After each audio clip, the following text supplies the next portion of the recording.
फिरोज खान, उनकी पार्टी मतलब एम खान। फिर कल्याण में कहते थे एंड तक देखो, इनको ऑब्जर्व करो, ये लोग कितने नकली हैं। जब मैं था ना धारावी में, रोज एक मर्डर दिखते थे। आपने देखे? हाँ, पड़ा हुआ है, कटा हुआ है, तड़ा हुआ है, हम लोग का रास्ता हुई था। अंडरवर्ल्ड का प्रेजेंस था धारावी में। एक तो वरदराजन थे और मस्तान भाई थे बॉम्बे साइड में। कुछ प्रॉब्लम हुआ तो हाजी मस्तान साहब आते थे मांडवाली करने के लिए। सलमान जो है ना, सलमान मूडी आदमी है, वो फ्री है, वो कोई ज़्यादा टेंशन लेता नहीं। हो शाहरुख खान वो अपने काम को लेकर सीरियस। सलमान बोलता पिछले जन्म तो है, ठीक है, मालूम है नहीं है ये, और भी अंदर घुस। गोविंदा से बात होती है? मेरा फेवरेट है गोविंदा। रिदम डांस मतलब उसको कोई छू नहीं सकता डांस। पर सबसे मुश्किल फेज क्या था आपका, आपकी लाइफ में? बचपन या बचपन के बाद वाला कोई फेज? 13 साल की उम्र में तो मैं रेल की पटरी पे जान देने गया था। हाँ, मैं फेडअप हो गया था मेरे बाप से।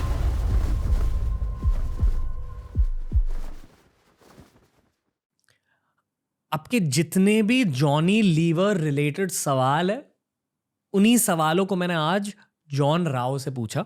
आज जॉनी लीवर ब्रांड के पीछे जो इंसान खड़े हैं, जिन्होंने उस ब्रांड को ओवर द इयर्स बनाया, उस इंसान से बात करी हमने। ऑनेस्टली मेरे अनुसार this is one of my podcast of the year. बहुत इंटेंस, ऑलमोस्ट डिफिकल्ट कॉन्वर्सेशन थी। मेरे लिए डिफिकल्ट नहीं थी, पर इनके पर्सपेक्टिव्स को जानना, उनसे सीखना, वो थोड़ा सा मुश्किल था in a very positive way. Johnny Lever की नई फिल्म लंत रानी ZEE5 पर 9 फरवरी को रिलीज हो रही है। डेफिनेटली वो जाकर देखिए। पर अभी के लिए सिट बैक, रिलैक्स और इनकी लाइफ स्टोरी को जानिए। हिंदी फिल्म इंडस्ट्री के छोटे मोटे मज़ेदार 90s और 80s के किस्सों को जानिए इस पॉडकास्ट के थ्रू, और इनके बचपन को और गहराई से जानिए, जो धारावी में गुजरा था। उन्होंने क्या क्या देखा, क्या क्या सीखा, कैसे उस फेज में वो एक बेहतर एक्टर बने अपने फ्यूचर के लिए। बहुत सारे एक्सपीरियंसेस लेकर आए हैं आज आपके लिए TRS पर जॉनी लीवर के साथ। This was one of the most epic conversations of my life. अब मैं ये क्यों कह रहा हूँ आप देखोगे आज के एपिसोड में।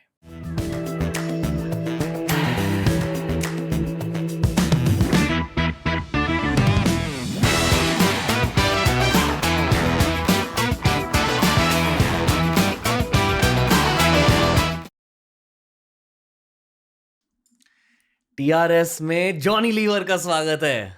कैसे हो सर? थैंक यू, धन्यवाद, फर्स्ट क्लास। कैसे हैं आप रणवीर? आपसे मिलकर ही बहुत अच्छा लग रहा है। मतलब बातचीत स्टार्ट भी नहीं हुई है, पर बहुत पॉजिटिविटी है आपके आसपास, ये मैं कहना चाहूँगा। कॉन्वर्सेशन को स्टार्ट करने से पहले एक चीज़ कहना चाहूँगा, 2 चीज़ें कहना चाहूँगा। पहली चीज़ ये है कि आपके फिल्मों की वजह से और परफॉर्मेंसेस की वजह से एक पूरे जनरेशन को बहुत ज़्यादा खुशी मिली है। तो I think that was your human purpose. बहुत ज़्यादा खुशी फैली है आपके बॉडी लैंग्वेज के थ्रू, आपके इमोशंस एक्सप्रेशन के थ्रू।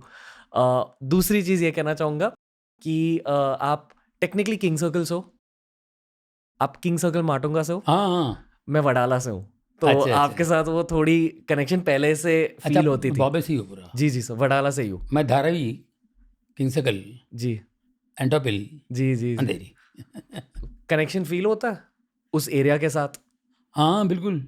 आप जाते हो अभी भी माटुंगा? बिल्कुल जाता हूँ। अभी 21 को एक शादी है, वहाँ से सब मिलेंगे हमको। अगर आप वडाला माटुंगा में पले बड़े हो ना, सायन उस एरिया में पले बड़े हो, बचपन से ही आप जॉनी लीवर का नाम सुन रहे हो, तो आसपास के लोग कहते कि जॉनी लीवर वहाँ रहते थे, etcetera etcetera. Are you aware कि आप लेजेंड बन चुके हो मतलब फिल्म इंडस्ट्री के? तो are you aware of that status? हाँ पता है ये? बिल्कुल, मोहब्बत है, लोगों की मोहब्बत है, प्यार करते हैं। ओके। पर सोचते हो इस पूरे स्टेटस के बारे में? मतलब does it sit in your head? नहीं, ऐसा नहीं है। मुझे ये सवाल किसी ने, मेरे इलस्ट्रेटेड वीकली में मेरा फोटो आया था, तो बड़ा छप गया था इंटरव्यू जी। तो बड़े बड़े एक्टर लोगों ने मुझे पूछा, तुम्हें पता है इलस्ट्रेटेड वीकली में तुम्हारा आया, तुमको कुछ पता है? बोला आया तो क्या है, मेरे को समझ में नहीं आया। तो बोला आया होगा, ठीक है आया होगा, लेकिन वो बहुत ज़बरदस्त मैगजीन थी उस ज़माने में ना। जी तो बोले और आपने, किसी ने पूछा आपने ऐसा इंटरव्यू में बोला, अपने एरिया में कुछ ऐसा होता है, ये बोला हाँ बोला, जो था होता है मैंने बोला। मेरे दोस्त के भाई ने बोला, जॉनी भाई ऐसे बोलना नहीं चाहिए, ये बहुत बड़ा पेपर है, उसमें आपको ऐसा नहीं बोलना चाहिए। मैंने नेचुरली जो था मैंने बोल दिया, सच्चाई है मैंने बोला। जी। बोले ये अभी आपका अच्छा चल रहा है, समय अच्छा है, लेकिन आपको बहुत। मैंने क्या है समय अच्छा है, ये समय अच्छा लग रहा है आपको? मैंने पूछा ये समय आपको अच्छा लग रहा है 89 में ये समय आपको अच्छा लग रहा है? इससे 4 गुना 10 गुना समय देखोगे आप। मैंने उनको बोला, जी। तो उनको लगा मुझे कुछ गुरूर आ गया है, घमंड आ गया है। मगर उनका सवाल कुछ ऐसा टेढ़ा था ना, उसको जवाब देना पड़ा मेरे को। पर ये डाउन टू अर्थ नेचर कहाँ से आया? ये नेचर जो है ना, मैं बचपन से ही ऐसा ही हूँ। मैं बहुत छोटा था ना, जब 10 साल का था, और बहुत सोशल वर्क करता था मैं। 10-11 साल 12 साल की उम्र में मेरे एरिया में हम लोग झोपड़पट्टी में रहते थे। पहले चौल में रहते थे, चौल से निकल के बाप की वजह से हम झोपड़पट्टी में आ गए। तो मैं 18 साल रहा वहाँ पे। तो वहाँ बहुत गरीब होते थे। तो हम लोग तो फिर भी हिंदुस्तान लेवर में मेरे डैडी काम करते थे, तो हम लोग फिर भी ठीक थे वहाँ पे। बाकी इतने गरीब लोग होते थे, उनके साथ रह के ये वो देख के ना, उनकी मदद करो, उनकी हेल्प करो, फलाना करो। और मैं छोटा था तो काम भी करता, स्कूल से आता था काम भी करता था, मैं पैसे कमाता था। क्या करते थे? मैं उन दिनों दारू के अड्डे पे काम करता था। अच्छा, मतलब वो देसी दारू? देसी दारू। ये चौका इतना होता है गिलास का, नौटा कितना होता है ये, और पावसिर इतना होता है, गिलास में थोड़ा कम, उसको पावसिर होता है। डाल के चौका, एक चौका दे, चौका उठाए, नौटक दे, ये नौटक बराबर ऐसा करो तो नौटक आ जाएगा उसमें, ये करो तो पावसिर आ जाएगा। बचपन में कभी टेस्ट किया? हाँ किया ना, कि गलती से बाप पी रहे थे तो मेरे को लगा पानी है, पी लिया। ये क्या है, हमारे घर में ही भट्टी लगती थी, मसाले की दारू, कंट्री की भट्टी लगती थी। तो हम लोग सब ये सब देख कर निकले हुए ना, तो बहुत कमाल की लाइफ ऊपर वाला ने दिखाई है। आई एम सो हैप्पी, ऊपर वाले का धन्यवाद करता हूँ कि मुझे ये सब चीज़ें दिखाया उन्होंने, समझे कि नहीं। धारावी जब मैं था ना, धारावी में तो हम लोग रोज़ एक मर्डर दिखते थे। आपने देखे? हाँ, रोज़ एक मर्डर पड़ा हुआ है, कटा हुआ है, तड़ा हुआ है। हम लोग का रास्ता हुई था। अभी आप देख तो साइंस से हॉस्पिटल से जो ब्रिज दिखता है ना, पहले ब्रिज नहीं था, फिर हमको पटरी पे जाना पड़ता था। ब्रिज बाद में बना है। वो जहाँ साइड में एक मॉर्ग भी है। हाँ, मॉर्ग भी है। हाँ, जहाँ बॉडीज जलाते हैं। बॉडीज जला वो है, इस तरह सेमेट्री है। जी जी जी। है ना, सोनापुर। तो ये वो और अंदर जाएगा तो धारावी, समझे कि नहीं। तो वहाँ पे हम लोग रहते थे वहाँ पे। तो एवरी वहाँ से जाना, कभी झगड़ा हो रहा, कोई था वही था, ये सब चलता रहता था। तो हम लोग स्कूल जा रहे, कोई पड़ा हुआ, देखो ये पड़ा हुआ, ये सब देख के निकले। तो फिर उसके बाद धीरे धीरे जब हमको अच्छा दिखाई दिया, हमने कभी सोचा नहीं था कि आर्टिस्ट बनेंगे। तो हमें कुछ देखने मिलेगा, यहाँ जाऊँगा, वो जाऊँगा, फलाना, फ्री में दिल्ली जा रहे हैं, फ्री में फलाना जा रहे हैं, और किसी बड़े होटलों में रह रहे हैं। ये क्या है यार, मैं तो होटल में तो बेड पे कभी सो ही नहीं पाया। मैं तो मजदूर था फैक्ट्री में, बेड पे मैं सोता नहीं था, मैं नीचे कारपेट में सोता था, मुझे नींद ही नहीं आती थी, बहुत हार्ड वर्किंग था मैं। तो ये सब देख के मुझे लगता था, अरे बाप रे, ये क्या है, सपना तो नहीं है। तो मैं कभी कभी उसके बारे में सोचता था। मैं बोले यार, ये कुछ गिफ्ट मिला है मुझे इसको एंजॉय करना चाहिए। तो फिर मैं अपने आप को ज़रा ऐसे ही रखता था, वरना पता नहीं थोड़ा गॉड फीलिंग वाला हूँ बचपन से, तो इस वजह से प्रोटेक्शन मिली है वहाँ से। हाँ, अगर आप गॉड फियरिंग होते हो तो भगवान आपको प्रोटेक्ट करता है कहीं ना कहीं जिंदगी से में। प्रोटेक्ट करता है, कहीं से किसी से कुछ बुलवा देता है या कुछ होता है तो संभलता है। वरना आप इतनी सक्सेस के बाद में बहका तो मैं भी था, ऐसी जी। बात नहीं है। जी। आप कहीं ना कहीं भटक जाते हैं, बहक जाते हैं। मैं शराब पीना शुरू किया था, तो शराब पीता था मैं, बहुत ज़्यादा पीने लगा। किस एज पर? ये सक्सेस के बाद, एज तो बचपन से पीते थे हम लोग। हाँ, एरिया ऐसा था ना, बचपन से पीते थे। बाप मेरा, तो मैं छोटा था तो बेटा ये पी जाए, इससे गोल्डन ईगल मस्त रहता, बियर अच्छा रहता, पेट साफ होता है इससे। बाप ऐसे बोलता। तो हम लोग गोल्डन ईगल पीते, जो गोल्डन मार्केट में भी नहीं आया था, तो वो बाप पिलाते थे हम लोग। मेरे अंकल कहीं वहाँ पे, तो वहाँ से मिलती थी बियर, है ना। तो उसके बाद फिर हम लोग हफ्ते में एक बार पीते थे साहब। लेकिन सक्सेस मिलने के बाद पार्टियां होती थी। तो पार्टीज में क्या है कि जॉनी लीवर सबको अच्छा लगता था, यार कल मेरे यहाँ, कल ये मेरे यहाँ। तो उसमें थोड़ा हो गया, तो फिर मैंने रियलाइज़ किया ये रॉन्ग है, तो उसको टाइम लगा मगर फिर उसको मैंने निकाल दिया। सॉरी यार, आपका पॉडकास्ट का फ्लो तोड़ दिया, पर मैं बस ये कहना चाहता हूँ, firstly thank you for supporting us through out the years. Secondly, हमने एक नया इनिशिएटिव स्टार्ट किया जिसका नाम है बियर बाइसेप्स स्किल हाउस। इसकी इंटेंशन ये है कि भारत की अपस्किलिंग जर्नी में हम अपना थोड़ा सा योगदान दे दें। हम लेकर आए आपके लिए कमर्शियल एडिटिंग का कोर्स, क्योंकि ये है बियर बाइसेप्स टीम का कोर स्किल सेट। बहुत सारे अपस्किलिंग कोर्सेज आ रहे हैं, तो at least check out Beer Biceps skill house, follow our YouTube channel, follow our Instagram page. But for now, enjoy this episode of TRS। जब आप ऐसे बड़े पार्टीज में जाते थे जहाँ सब बॉलीवुड स्टार्स हैं, आई एम श्योर पॉलिटिशियंस थे, एटसेट्रा एटसेट्रा, तब बचपन की याद आती थी कि यार हम वहाँ से निकल के आए हैं? हाँ बिल्कुल, सोचते थे ऐसे? मैं फिल्म इंडस्ट्री में आने से पहले कल्याण जी आनंद जी के ग्रुप में, उनके म्यूजिकल ग्रुप में मैं होता था, और उनके साथ ही, उन्हीं की वजह से मुझे फिल्मों में चांस मिला है। मगर उनके साथ मैं कुछ पार्टीज, ये फिल्मी पार्टी अटेंड करता था मैं। उस ज़माने में बहुत पार्टियाँ होती, ताजमहल में, ताजमहल होटल और ओबराई, सन एंड सैन, ऐसी जगहों में पार्टियाँ होती थी। फिर ये पार्टियाँ बंद हो गई भी। पहले बहुत ज़बरदस्त पार्टियाँ होती थी। आप सोचिए, कुर्बानी, फिरोज़ खान एक इंडस्ट्री के एक बहुत बड़ी हस्ती, और वो उनकी पार्टियाँ, मतलब ऐम खान, हमारी हर चीज़ बड़ी होनी चाहिए। तो उसमें बड़ी पार्टियाँ, मतलब उसमें टॉप के एक्टर्स आते थे। उनकी पार्टी होती तो जो काम कर रहे हैं वो एक्टर तो नहीं, उसके अलावा बड़े बड़े एक्टर्स आते थे। और कल्याण जी आप बोलते, देखो ज़रा, वहाँ हमारा थोड़ा सा ग्रुप, म्यूजिकल ग्रुप होता था, मैं थोड़ा मिमिक्री कर लिया। फिर कल्याण जी बताते, एंड तक देखो, इनको ऑब्जर्व करो, ये फिल्म इंडस्ट्री में क्या क्या होता है, ये तुम्हारे काम आएगा, तुम इसमें आइटम बना सकते हो। तो एंड तक बैठाते थे, ऐसा होता है, ऐसा होता है, ये होता। तो पार्टियाँ देखने का मुझे चांस मिला। पार्टीज होते थे वो, रात में कभी से लोग टून हो जाते थे। टून होके फिर लास्ट ट्रेन पकड़ना, कुछ लोग सुबह की ट्रेन पकड़ते थे तो 3 बजे तक पीते थे। वो सुबह 4 बजे की ट्रेन पकड़ना है उनको, तो 3 बजे तक कुछ लोग पीते थे। तो सब ये मीडिया वाले, प्रेस वाले टून हो जाते थे, एंड में वो पीते थे। तो ये सब देख देख के ना, पार्टियाँ और ये करते करते करते करते करते हमको लगा यार ये भी एक लाइफ है यार, क्या बात है। तो करते करते करते हमने कभी सोचा नहीं। फिर जब हम कुछ बने तो हमारी अपनी पार्टियाँ, जॉनी लीवर भी उसमें हाईलाइट है, तो यार इसके बगैर कैसे मजा आएगा, हमने देखा हुआ है। तो उसमें हम थोड़ा सा बिगड़ गए थे। तो फिर उसमें से निकल गए। होता है, बैठता इंसान कहीं ना कहीं हो जाता है। ऑब्जर्व क्या किया उन पार्टीज में? जैसे कि आपके फ्रेंड ने आपको कहा कि आप ऑब्जर्व करो बॉलीवुड को, क्या होता है, क्या किया ऑब्जर्व आपने? ऑब्जर्व, ये हमारे कल्याण जी भाई ने कहा था, ये ऑब्जर्व करो कि ये फिल्म जो पार्टी है, ये लोग कितने नकली हैं, ये आप ऑब्जर्व करो। सच में थे नकली? नकली तो है, आपको बिल्कुल नकली है।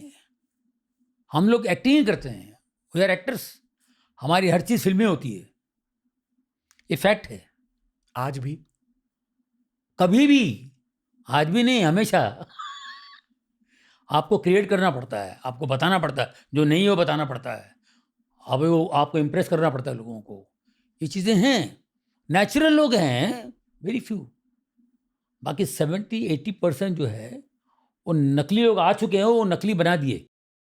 पहले असली था। बहुत असली था।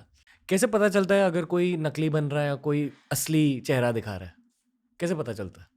वो पता चलता ही सब, हर आदमी वहाँ नकली होता है, बात भी करता तो नकली, हाय हाउ आर यू, ये सब नकली होता है, आई एम फाइन, ये सब रटा हुआ होता है इनका। तो अगर आप ऐसे नहीं बोलोगे तो यार ये दिमाग खराब है, इसका, पागल है क्या, इसको सिस्टम नहीं पता है क्या, झूठ बोलने का, झूठा झूठा बोलने का सिस्टम नहीं पता। Hi how are you, I am fine, attitude है, नहीं यार मेरे को सर्दी है, तकलीफ, बुखार है, ओ आई एम सॉरी, मेरे को लगा तेरे को एटीट्यूड है। तो ये अब वो नेचुरल है, अननेचुरल है, कैसे? तो बेचारा तबीयत खराब ही रहता है, फाइन, जब तो फाइन नहीं है वो, उसको बोलना पड़ता है, तो ये नाराज हो जाएगा, साला मेरे को बदनाम कर देगा ये। तो ये छोटी सी बात है, लेकिन ऐसे है, ऐसा होता है। लेकिन इसमें नेचुरल लोग वेरी फ्यू, बहुत अच्छे बहुत हैं, मैं उनके लिए ये नहीं कहूँगा। बाकी अननेचुरल जो क्रेज की वजह से बहुत सारे लोग इसमें घुस गए, जैसे बिल्डर लोग होते हैं ना, बिल्डर्स, असली बिल्डर 3-4 ही होते हैं, है ना, और बाकी सब का नाम ही नहीं पता है, वो बिल्डर बने हुए क्योंकि बिल्डर लाइन में अच्छा पैसा है, वो घुस गए, वो बिल्डर लैंड को बदनाम भी करते हैं, कुछ भी करते, ये करते ना, कस्टमर्स को देते टाइम पर, फलाना करते, ये करते, वो करते, उनके पास पैसा भी आएंगे, डालेंगे, फिर बनाएंगे बिल्डिंग, है ना। तो उन पर डिपेंड करते हैं। बड़े बिल्डर थोड़ी किसी पे डिपेंड करते हैं, अपनी मर्जी से बेचते हैं, अरे वो हमेशा हिट ही रहते हैं जी है कि नहीं। तो ऐसे लोग जो है ना, हमारे प्रोड्यूसर्स जो हैं, बाकी जो क्रेज की वजह से आ गए हैं, उनको बड़ा इनके साथ बैठना, नाम हो जाएगा यार, मैं इतना, अपनी फैक्ट्री है, सब कुछ है, चला इंडस्ट्री में जाओ तो ऐसे नाम हो जाता है यार। पता है बहुत सारे अमीर लोगों को ना आफ्टर वन पॉइंट अमीरी से वो बोर्ड होने लगते हैं, फिर उन्हें पता नहीं कि पैसे के साथ क्या करें। हाँ। तो उन्हें थोड़ा सा फेम का एक एलिमेंट चाहिए, तो अपने आसपास मशहूर लोगों को रखते हैं Yes, ताकि yes. अपने सर्कल में कह सके कि ये सब मेरे फ्रेंड्स हैं।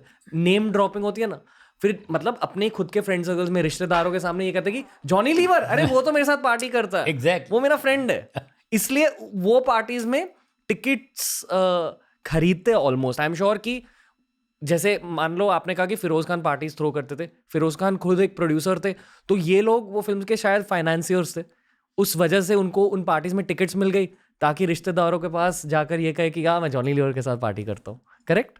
फिर मतलब कुछ गलत कहा मैंने? हाँ, ऐसी है। ये तो कुछ नहीं है। अभी आपको बताऊं, कुछ लोग तो बेचारे, क्या है इनका प्रॉब्लम है, इन्हें कोई जानता नहीं है। इनके साथ तो ये स्टार रहने के रोशनी है ना, स्टार बाजू में रहे तो ये भी चमकेंगे। वाह। तो चाहते हैं कि ये लोगों को कहीं से बुलाओ यार, अरे रणवीर यार, तुम्हारे तो इंटरव्यू के लिए आते लोग यार, किसी को ले आओ यार, परसों मेरा बर्थडे है यार, ले आओ यार, हमको दे देंगे थोड़ा बहुत।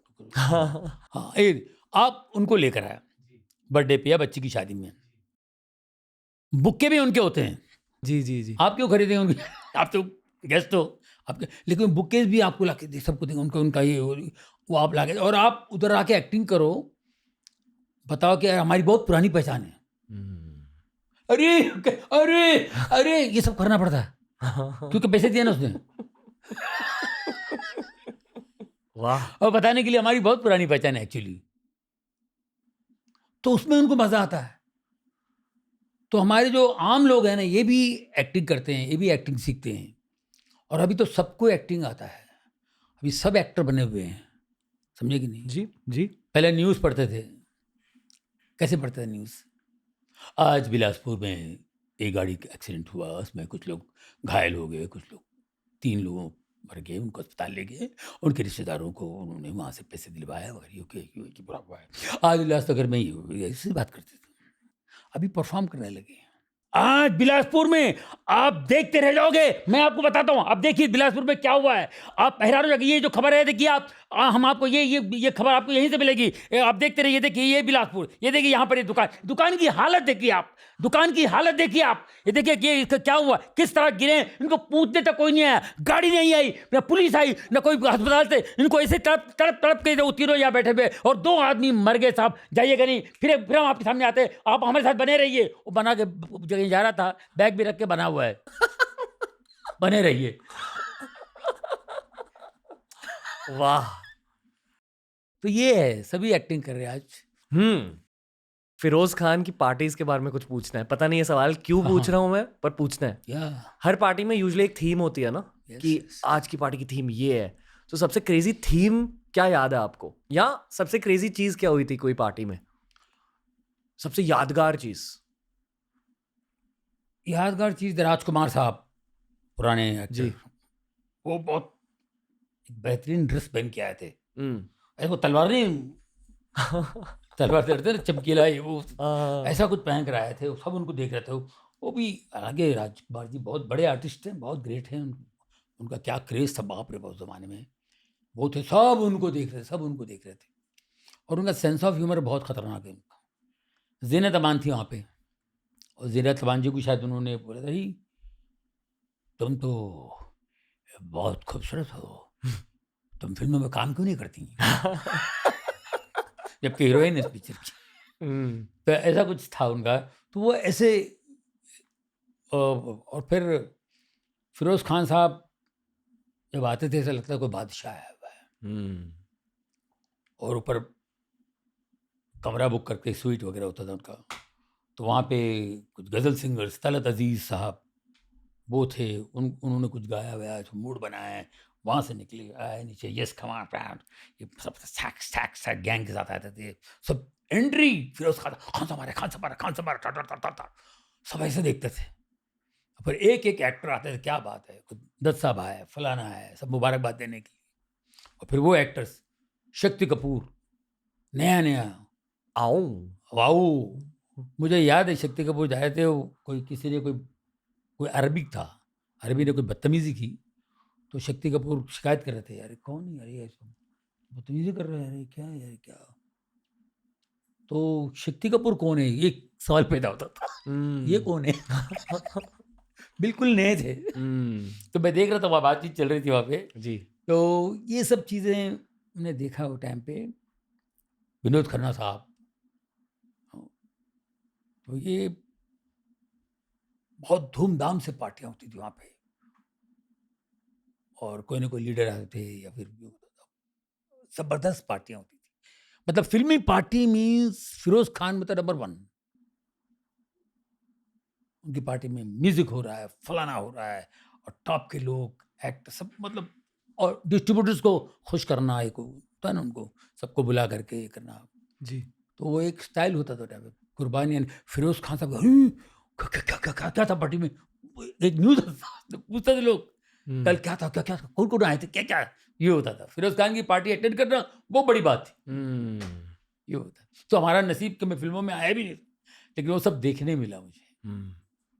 अब क्या फील हो रहा है जब आप उन पार्टीज के बारे में बात कर रहे हो? अब क्या फील होता है?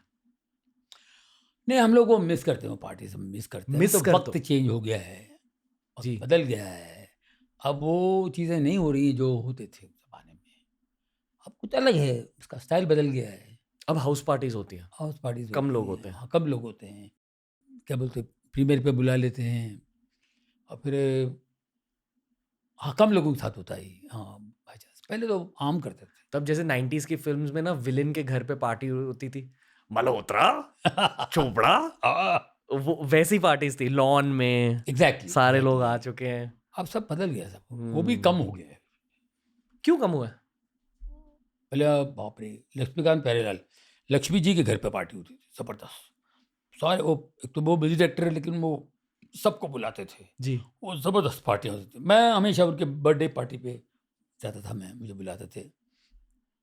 तो ये पार्टीज अभी पता नहीं क्या बिजी या भीड़ भाड़ बढ़ गई, या फिर क्या है, लोग जी। कुछ तो हुआ है। जी। अभी ऑनलाइन वानलाइन सब जूम बूम में कर लेते हैं। फोन में पार्टी कर रहे हैं आजकल। फोन में पार्टी कर लेते हैं। पता है, जब मैं मेरे स्टैंड अप कॉमेडियन फ्रेंड से बात करता हूँ अब, हाँ। हर कोई आपके बारे में as a stand up comedian, legendary stand up comedian ऐसे बात करता है कि इन्होंने स्टैंड अप कॉमेडी लाई थी भारत में।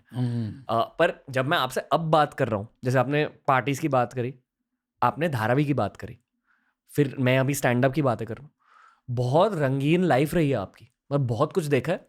पर आपकी ओरिजिन्स हुए थे स्ट्रीट्स में, धारावी में बचपन था। बिल्कुल बिल्कुल। जब आप ऐसे एनवायरनमेंट में होते हो तब आप लोगों को बहुत आसानी से पहचानने लगते हो। स्ट्रीट स्मार्ट्स आप बचपन में ही सीख लेते हो, मतलब इस इंसान के दिमाग और दिल के अंदर क्या हो रहा है बहुत झट अंदाजा से लग जान जाता लेते हो। था। जैसे मैंने कहा कि मैं वडाला से हूँ, वडाला माटुंगा सायन का फायदा ये है कि आपको बहुत अमीर लोग भी मिलते हैं हाँ, और बहुत गरीबी भी दिखती है गरीब एक ही भी, जगह yes, पे। yes, yes। तो मुझे याद है कि 10th स्टैंडर्ड के बाद जब वो एक फेज रहता है ना, कॉलेज से पहले 2 महीने 3 महीने की छुट्टी रहती है, हाँ, उस छुट्टी में पता नहीं क्या कीड़ा आया था, पर मैं और मेरे कुछ दोस्त हम सब मतलब बेसिकली अपर मिडिल क्लास थे, पर हम लोग गए धारावी में एक्सप्लोरेशन करने के लिए। अच्छा, और उस फेज में मैंने बहुत कुछ देखा धारावी में, बहुत कुछ सीखा स्ट्रीट्स के बारे में। मैं तभी ये सोच रहा था कि जो बच्चे यहाँ पैदा होते हैं और जो ये वाली लाइफ जीते हैं, क्या क्या देखने को मिलता है सर, वो मैं आपसे पूछना चाहूंगा 50s और 60s के धारावी के बारे में। करेक्ट, 50s और 60s। क्या 56 बॉर्न हूँ मैं। तो बचपन में आपने कहा कि मर्डर्स देखे थे, हाँ हाँ, नहीं हम लोग के लिए कोई बड़ी बात नहीं थी। पहला मर्डर कब देखा? मैं जब स्कूल जाता था ना, ओ, 3rd स्टैंडर्ड, क्या होगा मेरी एज, 7 साल का होगा। हाँ, 7 साल के उम्र में। 7 साल में। क्या हुआ था मर्डर में? तो मार मार के फेंक दिया उधर उसको, तलवार के साथ? पड़ा हुआ तलवार ने, कोयता होता है धारावी में ना, ये लोग तो कोयता वाले होते हैं, वैक काट देते हैं लोग। पेट में मारा? हाँ, पेट में वहाँ टका फाड़ देते थे। पेट को फाड़ देते थे। हाँ फाड़ देते, पूरा आंतड़िया बाहर पड़े हुए हैं। ये सब हम लोगों ने, अभी ये अच्छा नहीं लगता बोलना, लेकिन हमने देखा हुआ है, क्या करें हम लोगों के नसीब में था, तो हमारे लिए कोई बड़ी बात नहीं होती थी। और जब भी होता झगड़ा कुछ ना कुछ, हमारे यहाँ होते थे माकड़वाल, एक कौम है, वो डेंजरस कौम है। कर्नाटक के लोग, वो लोग बहुत डेंजरस होते हैं, बहुत स्ट्रांग होते हैं और बहुत ही डेंजरस होते हैं। और फिर तमिलियंस, वो भी बहुत डेरिंगबाज और डेंजर, उनकी हमेशा होती थी, उनके बीच में झगड़ा होता था। और वो लोग इतने डेंजरस, काटने कूटने में दोनों भी, और लड़ने में भी, कमान 1 बाय 1 आ जाए, चलो 1 बाय 1 भी लड़ेंगे ये लोग ऐसे ही। और बहुत ही सब ये मस्त ताकत वाले होते थे। मतलब बिच्छू गैंग वर्सेस ईगल गैंग। हाँ, और वैसा 1 बाय ही। 1 चल हथियार फेंक दे, चल हथियार फेंक दे, चल रहा है 1 बाय 1 लड़ रहे, 1 बाय 1 लड़ रहे हैं, चलना, ऐसा। तो तमिल लोग ऐसा बात करते थे। और वो लोग तेरा बात रहे, तेरा क्या रहे, क्या क्या किसको रहे, मार रहे, ए 10 लेना दिया, अरे उनका ये लैंग्वेज होती थी उनकी, माकड़ वालों की, समझे कि नहीं। तो ऐसा था, तो वो इस टाइप का था। मेरे डैडी भी दादा थे, डैडी भी बहुत डेरिंग बस थे, तो वो भी इनके साथ ही रहते थे। हाँ, ऐसा नौकरी करते थे, लेकिन फिर भी बस भी बहुत, उनको भी बहुत डरते थे लोग। वो ही बस दादा ओनली, चिन्ह दादा बोलते थे उनको, मेरे डैडी को। तो इस टाइप का तो हम लोगों ने ये सब देखा हुआ है। पता नहीं क्या है, अजीब अजीब देखने मिला मुझे, लेकिन ये मेरे लिए बहुत बड़ी बात है, जब ऊपर वाला मुझे अलग चीज़ दिखाता है, तब मुझे, मतलब बाकायदा आप बोलते हैं ना, कुएं का मेंढक जो होता है ना, कुएं का, वो कुएं का मेंढक, हम कुएं के मेंढक थे। हमको तो यही दुनिया, हमें लगता था यही दुनिया है। मर्डर्स जब हो रहे बाहर हैं। आए ना हम, तो लोग, माय गॉड यार, बाहर अलग दुनिया है यार, ये लोग एक दूसरे से कितने प्यार से मिलते हैं, ये कैसे रहते हैं। हमारे यहाँ गाली किसी से बात नहीं करते, गाली के अंदर प्यार है हमारे यहाँ गाली में ही प्यार है तो ये ऐसा होता था। तो फिर मैं बाहर आके दोनों उसके घर में उधर जा रहे हैं, उनके पास ये प्यार से मोहब्बत से रह रहे हैं, और एक दूसरे से यार, अरे मेरे सब ये हंस के बात कर रहे हैं, अच्छा यार ये क्या है, माय गॉड। तो मैं बोला यार, ये टैलेंट की वजह से मेरे में काफ़ी बदलाव आया था, मगर कभी सोचा नहीं था कि मेरी ज़िंदगी में ऐसा बदलाव आएगा, कभी सोचा नहीं था। बदलाव कैसे स्टार्ट हुआ? जब मैं तो नौकरी करता था, मैं शौक से मिमिक्री करता था, मिमिक्री का टैलेंट है मुझ में, मुझे डांस का बहुत शौक था, डांस करता था मैं, मिमिक्री किसी को लो ठक करके कॉपी कर लेता था, राइट। तो वो मेरे में थी वो चीज़, तो वो इतना क्लिक होगा, लोग उसको पसंद करेंगे, मैं बोले क्या इसमें इन लोग अच्छा लगता है यार, मेरे को उसकी वैल्यू ही नहीं थी। लेकिन मेरी ऑब्जर्वेशन बहुत स्ट्रांग थी, मैं किसी को भी रप करके कर लेता था, आवाज़ फटाफट से कर लेता था, वो एक्सेंट भी आ जाता था, वो पंजाबी हो, बंगाली हो, जो भी एक्सेंट छप जाता था मेरे अंदर। वो एक गिफ्ट होता है ना, तो वो चीज़ ऐसी चलेगी, कुछ होगा। मुझे बात करना नहीं आता था, मैं कॉपी कर लेता बराबर। मुझे बात करना, मैं जब ऑर्केस्ट्रा में मिमिक्री करने जाता था, तो मेरा ऑर्गेनाइज़र बोलता था, ऑर्केस्ट्रा वाला, गली में प्रोग्राम, ऐसा नहीं कि हॉल वॉल में, गली में, भेंडी बाज़ार का गली में, इधर परेल में या लाल बाग में, वडाला में, कहीं भी ऐसे शो हो ना, तो उधर गली में शो हो, तो मेरे को बोलते थे भाई तू बात मत कर यार, तू बोलना नहीं, तू खाली मिमिक्री करके निकल जा, तू मरवा देगा, तेरे को बात करना नहीं आता। मुझे बात करना आता ही नहीं था, तो मैंने सीखा, हिंदी नॉवेल पढ़ के सीखा मैं। लैंग्वेज ही नहीं, हम तो वहाँ की लैंग्वेज है ना, हम जरा क्या यार क्या बोल रहे, चलना रहा है, वो अरे क्या नाटक कर रहे लो, वो होशियारी कर रहे लो, चल रहे क्या बात कर, जैसे अभी बोलते रहे क्या बोल रहे लो भाई क्या बोल रहे लो, तो हमारा धारावी का अलग है। जैसे बोलते रहे क्या बोल रहे लो बड़ो, कहाँ जा रहे लो भाई, ये भेंडी बेर का धारावी का सेम लैंग्वेज, क्या बोल रहे लो भाई, किधर जा रहे हो दुबई, अरे कर आ रहे बोल के आए नहीं तू के नाटक कर लिया, अरे क्या रे और कौन है उसको कल्टी दे रहे बोल के कल्टी दे रहा मैं, देने वाले दे उसको मैं, कौन रहा, ये वही लैंग्वेज तमिल में। अभी भी जाओ ऐसे ही मिलेंगे आपको धारावी में, ये लोगों को पता ही नहीं। तो हम उधर जाते तो हमारी ऑटोमेटिक वही लैंग्वेज आ जाती है, क्या भाई पिक्चर की तरफ देखने रहे आजकल, किधर है, अरे आ रहे भाई अभी आएंगे आने के तो आएंगे बोल, वो सेम वो लैंग्वेज आ जाती है। मतलब अजीब लैंग्वेज थी, तो मैंने सीखा बोलना क्या होता है जी। भाई और बहनों, माता पिता हो, यहाँ बैठे उपस्थित सभी को, सबको मेरा नमस्कार। ये मैंने रट रट के फिर जाके बोलना शुरू किया, फिर कैसे आइटम के पहले क्या क्या बोलना है, ये मुझे सीखना पड़ा। क्योंकि मेरा 5th से हिंदी, मैं तेलुगु मीडियम में पढ़ा हूँ, और 5th से हिंदी सब्जेक्ट, और 6th के बाद तो मैंने छोड़ दिया। तो उस एक ही बाल भारती एक ही पढ़ा मैं तो हिंदी सीखा ही नहीं। अमन कर, नमन कर, दमन कर, वो कुछ याद है मेरे को, कुछ है कि नहीं। उसके बाद मैंने नॉवेल्स वगैरह पढ़ना शुरू किया। वो करते करते एक नॉवेल को मुझे 1 साल लगता था। 10 महीने दिल्ली जा रहा हूँ, फलाना शो कर रहे हैं, तो ऊपर बर्थ पे बैठ के रात भर नॉवेल पढ़ रहा हूँ ट्रैवलिंग में।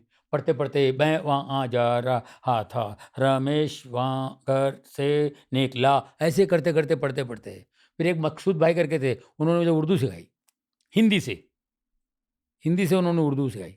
तो उर्दू भी मैं पढ़ लेता हूँ, है ना। तो ये सब चीज़ें ना, तो उर्दू शेर व शायरी भी करने लगता हूँ। कई दोस्त तो मेरे, उनके साथ बैठना उठना, ये सब चीज़ें मेरे काम आएगी ना। तो तुम ये उर्दू सीखो, हिंदी सीखो। मुझे बोलना नहीं आता था, धारावी में रहने वाले को क्या आएगा कुएं का मेंढक। तो ये सब चीज़ें जो है ना, सीखने सीखते देखते तो मेरे में बदलाव आ गया। मैंने कहा यार ये क्या है, मैं कहाँ था, ये दुनिया ही डिफरेंट थी, ये दुनिया अलग है। अब वही लोग जब मुझसे मिलते हैं, मैं वहाँ जाता तो पुलिस आती है, पूरा भर जाता मोहल्ला एरिया में पुलिस के लाना। मैं तो रात को जाता हूँ, सुबह मेरी चाल अभी भी है, मेरा वो चाल, बेटी चाल जहाँ मैं पैदा हुआ पड़ोसी लोग वो भी खुश होते, जानू आया। मैं कुछ जानू बोला बचपन से मैं कुछ 20-21 साल के बाद शोज करना शुरू किया जी। फिर अब्रॉड जाना शुरू किया। 83 में पहली बार, 79 में लंदन गया, जब मैं 23 साल का था। लंदन गया, फिर अफ्रीका गया, दुबई गया, फिर वहाँ देखी अरे कौन सी दुनिया कहाँ है बिकॉज ऑफ दिस टैलेंट वहाँ तक जाने का मौका मिला। तो ये जो चीज़ें ना, मैं जब सोचता हूँ ना, कि हम सोचते हैं, ऑब्जर्व करते हैं, ये वो चीज़ इसका क्या, हम आत्मा पकड़ते हैं ना, आत्मा पकड़ते हैं, ये ऐसा बोलेगा तो क्या बोलेगा, ऐसा नहीं। अभी बाजार का एक आइटम बना रहे हैं हम लोग कोई, उसमें अशोक कुमार जी ऐसा बोलेंगे, उनको ये बना दो तो ये क्या बोलेंगे, तो अशोक कुमार जी को वो बना दो तो कैसे बोलेंगे। तो उनकी आत्मा को हमने पकड़ लिया। तो अशोक कुमार जी ऐसे, तो अशोक कुमार जी खुद हैरान होते थे, यार तुम मेरी तरह कैसे बोलते हो तुमने क्या तो उनके किशोर था, अशोक कुमार जी के भाई किशोर था, वो बोलते थे दादा मुनि कैसे कॉपी करते हो तुम यार, ये तुम दादा मुनि ऐसे बोलते हैं, ऐसे बोलते, तुमने कैसे पकड़ लिया उनको, कभी मिलेगा तो मिला ही नहीं मैं कभी। तो हम लोग आत्मा पकड़ते हैं, ये गिफ्ट है। मिमिक्री आर्टिस्ट जो है ना, वो आत्मा, रूह कब्जा होता है ना, तो रूह कब्जा करते हैं वाह। रूह कब्जा। तो ऐसे में हमको भी कुछ चीज़ें दिमाग में आती है कि यार ये क्या चीज़ मेरे साथ हो रहा है, मतलब ये चीज़ें ये क्या है, मेरे को ये नई नई चीज़ें क्या मेरे नसीब में, ये क्या देखने में मुझे मिल रहा है। तो हम अपने आप को भी ऑब्जर्व करते हैं। वाह। तो जब मैंने अपने आप को ऑब्जर्व किया तो मैं बहुत हैरान परेशान हुआ कि ऊपर वाले की कृपा है, वरना तो हम सोच नहीं सकते ना कि ऐसा होगा, मैं बाहर जाऊंगा, अमेरिका आऊंगा, इधर घूमूंगा, वो क्या है यार, ये क्या है। अंग्रेजी फिल्में देखते थे बचपन में, ऐसा लगता मैं अंग्रेजी फिल्म में घुस गया हूँ जब मैं अमेरिका वगैरह गया ना। तो ये चीज़ें जो है ना, इस चीज़ को हमें सोचना चाहिए कि क्या है। तो ये चीज़ों को जब आप सोचते हैं, समझते हैं थोड़ा बहुत, तो आप थोड़े हम्बल हो सकते हैं या फिर घमंडी हो सकते। दो बातें डिपेंड करता है कैसे सोचते हैं आप। क्या है ना? खुद के बारे में क्या सीखा, जो आपने कहा ना कि आप खुद को भी फिर ऑब्जर्व करने, खुद की आत्मा को खुद ऑब्जर्व करने लगे, हाँ, तो क्या सीखा? नहीं सीखा ये कि पहले अपने आप को समझना चाहिए ना, मैं क्या हूँ, मैं क्या था, मैं क्या सोचता था, ओके। पास्ट में मैं क्या सोचता था। मैं एक होता है ना, हर इंसान का ये होता है ना, ये करना है ज़िंदगी में, ये करना, हर आदमी अपने हिसाब से सोचता ही है। मैं इतने साल तक जीऊँगा तो मैं ये होगा, मेरा ये होगा। वो सब फेल हो गए ना, उससे 100 गुना ऊपर वाले ने कर दिया। तो फिर हमको ये सोचना है, अरे बाप रे! ये क्या हो गया? माय गॉड, ये हमारी समझ के बाहर है। समझ के बाहर है, उसका क्रेडिट उनको दे दो। जी सर। आजकल ना सर इंस्टाग्राम पर स्पेशली एक क्रेज है मैनिफेस्टेशन का, कि हाँ। अगर कुछ चाहिए तो मैनिफेस्ट करो, विजुअलाइज करो। पर मैं ये मानता हूँ कि भगवान आपके लिए विजुअलाइज कर रहा है, बस भगवान के पास जाके कहो कि भाई देख ले, तू मेरा ख्याल रख ले, फिर जो भगवान आपको देगा वो आपकी मैनिफेस्टेशन से 10 गुना ज्यादा हो सकता बेशक है। बेशक बेशक। करेक्ट। और दूसरी बात, अगर आप गॉड को मानते हैं, एक तो होते पेरेंट्स, आपके माँ बाप की बातें आप सुनते हैं, समझते हैं। उसके बाद परमेश्वर, परमेश्वर को आप मानते हैं, तो आपको एक डर, फियर ऑफ गॉड, वो होना ज़रूरी है। आप माँ बाप को मानते हो लेकिन उनसे डरते नहीं हो, तो डर किसी ना किसी का डर चाहिए आपको। आपके जीवन में कोई तो एक बड़ा आदमी चाहिए। जैसे कल्याण जी भाई, कल्याण जी आनंद जी, तो कल्याण जी भाई मेरे लिए गॉड फादर थे। मैं उनको बहुत डरता था, उनकी बहुत इज़्ज़त करता था। तो कोई तो लाइफ़ में चाहिए, एक डर चाहिए, नहीं तो हम बिगड़ने के पूरे चांसेस हैं। जिसे एंकर कहते हैं। हाँ, कोई तो चाहिए। इंसान होगा या ऊपर वाले से डरे आप, जी कुछ तो डर है। वो डर डर है ना, डर से आप बचते, ऐसा मुझे लगता है। जी जी जी। मुझे उस डर ने कहीं से बचाया। नहीं, नहीं मुझे ये नहीं करना चाहिए, नहीं, नहीं वो क्या सोचेगा? नहीं, ऐसा नहीं है, नहीं ये अच्छा नहीं है। ये एक डर चाहिए, अरे हटाओ यार, क्योंकि तरक्की जो है ना, सक्सेस सक्सेस जो है ना, वो मेरे हिसाब से बहुत बड़ा जहर है। नशीला होता है। नशीला जहर, एक जहर है। इसको आपको हजम करना आना चाहिए। वाह।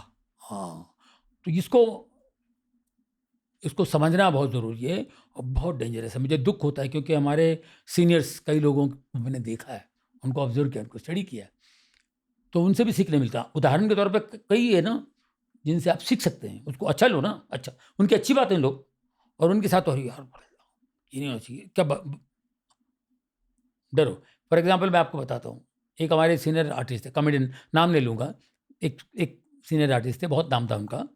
वो हमेशा अमिताभ बच्चन, विनोद खन्ना, क्या मेरे सामने थे, क्या है ये लोग मेरे सामने थे, आए थे, मैं उनको साथ दिया, ये दिया, ऐसी बातें करते थे वो हमेशा, बड़ी-बड़ी बात करते थे। कुछ लोग डरते भी थे। वो बोल रहे थे तो हमको डर लगता था, तो क्या बोल रहे हैं? तो वो कैरेक्टर है ना, एक दिन, तो कॉमेडियन भी अच्छे थे। एक बार ऐसे कुछ कर रहे थे, तो नया डायरेक्टर था कोई, नया डायरेक्टर था, तो डायरेक्टर ने बोला, नहीं जो लिखा है वही बोलिए। क्या लिखा है डायलॉग? हाँ, ये मत बोलिए आप, हाँ, जो लिखा है वही बोलिए प्लीज़। अच्छा, अच्छा, थोड़ा डिस्टर्ब हो गया। उन्होंने एक शब्द पर कुछ बोल दिया था, तो डायरेक्टर को अच्छा नहीं लगा। जो लिखा है वही बोलिए। फिर उसने कुछ और कुछ बोल दिया। कट, आपको बोला ना, जो लिखा है वो बोलिए। तो वन मोर टेक। तो वो और वो बर्बाद हो गया, बड़े आदमी।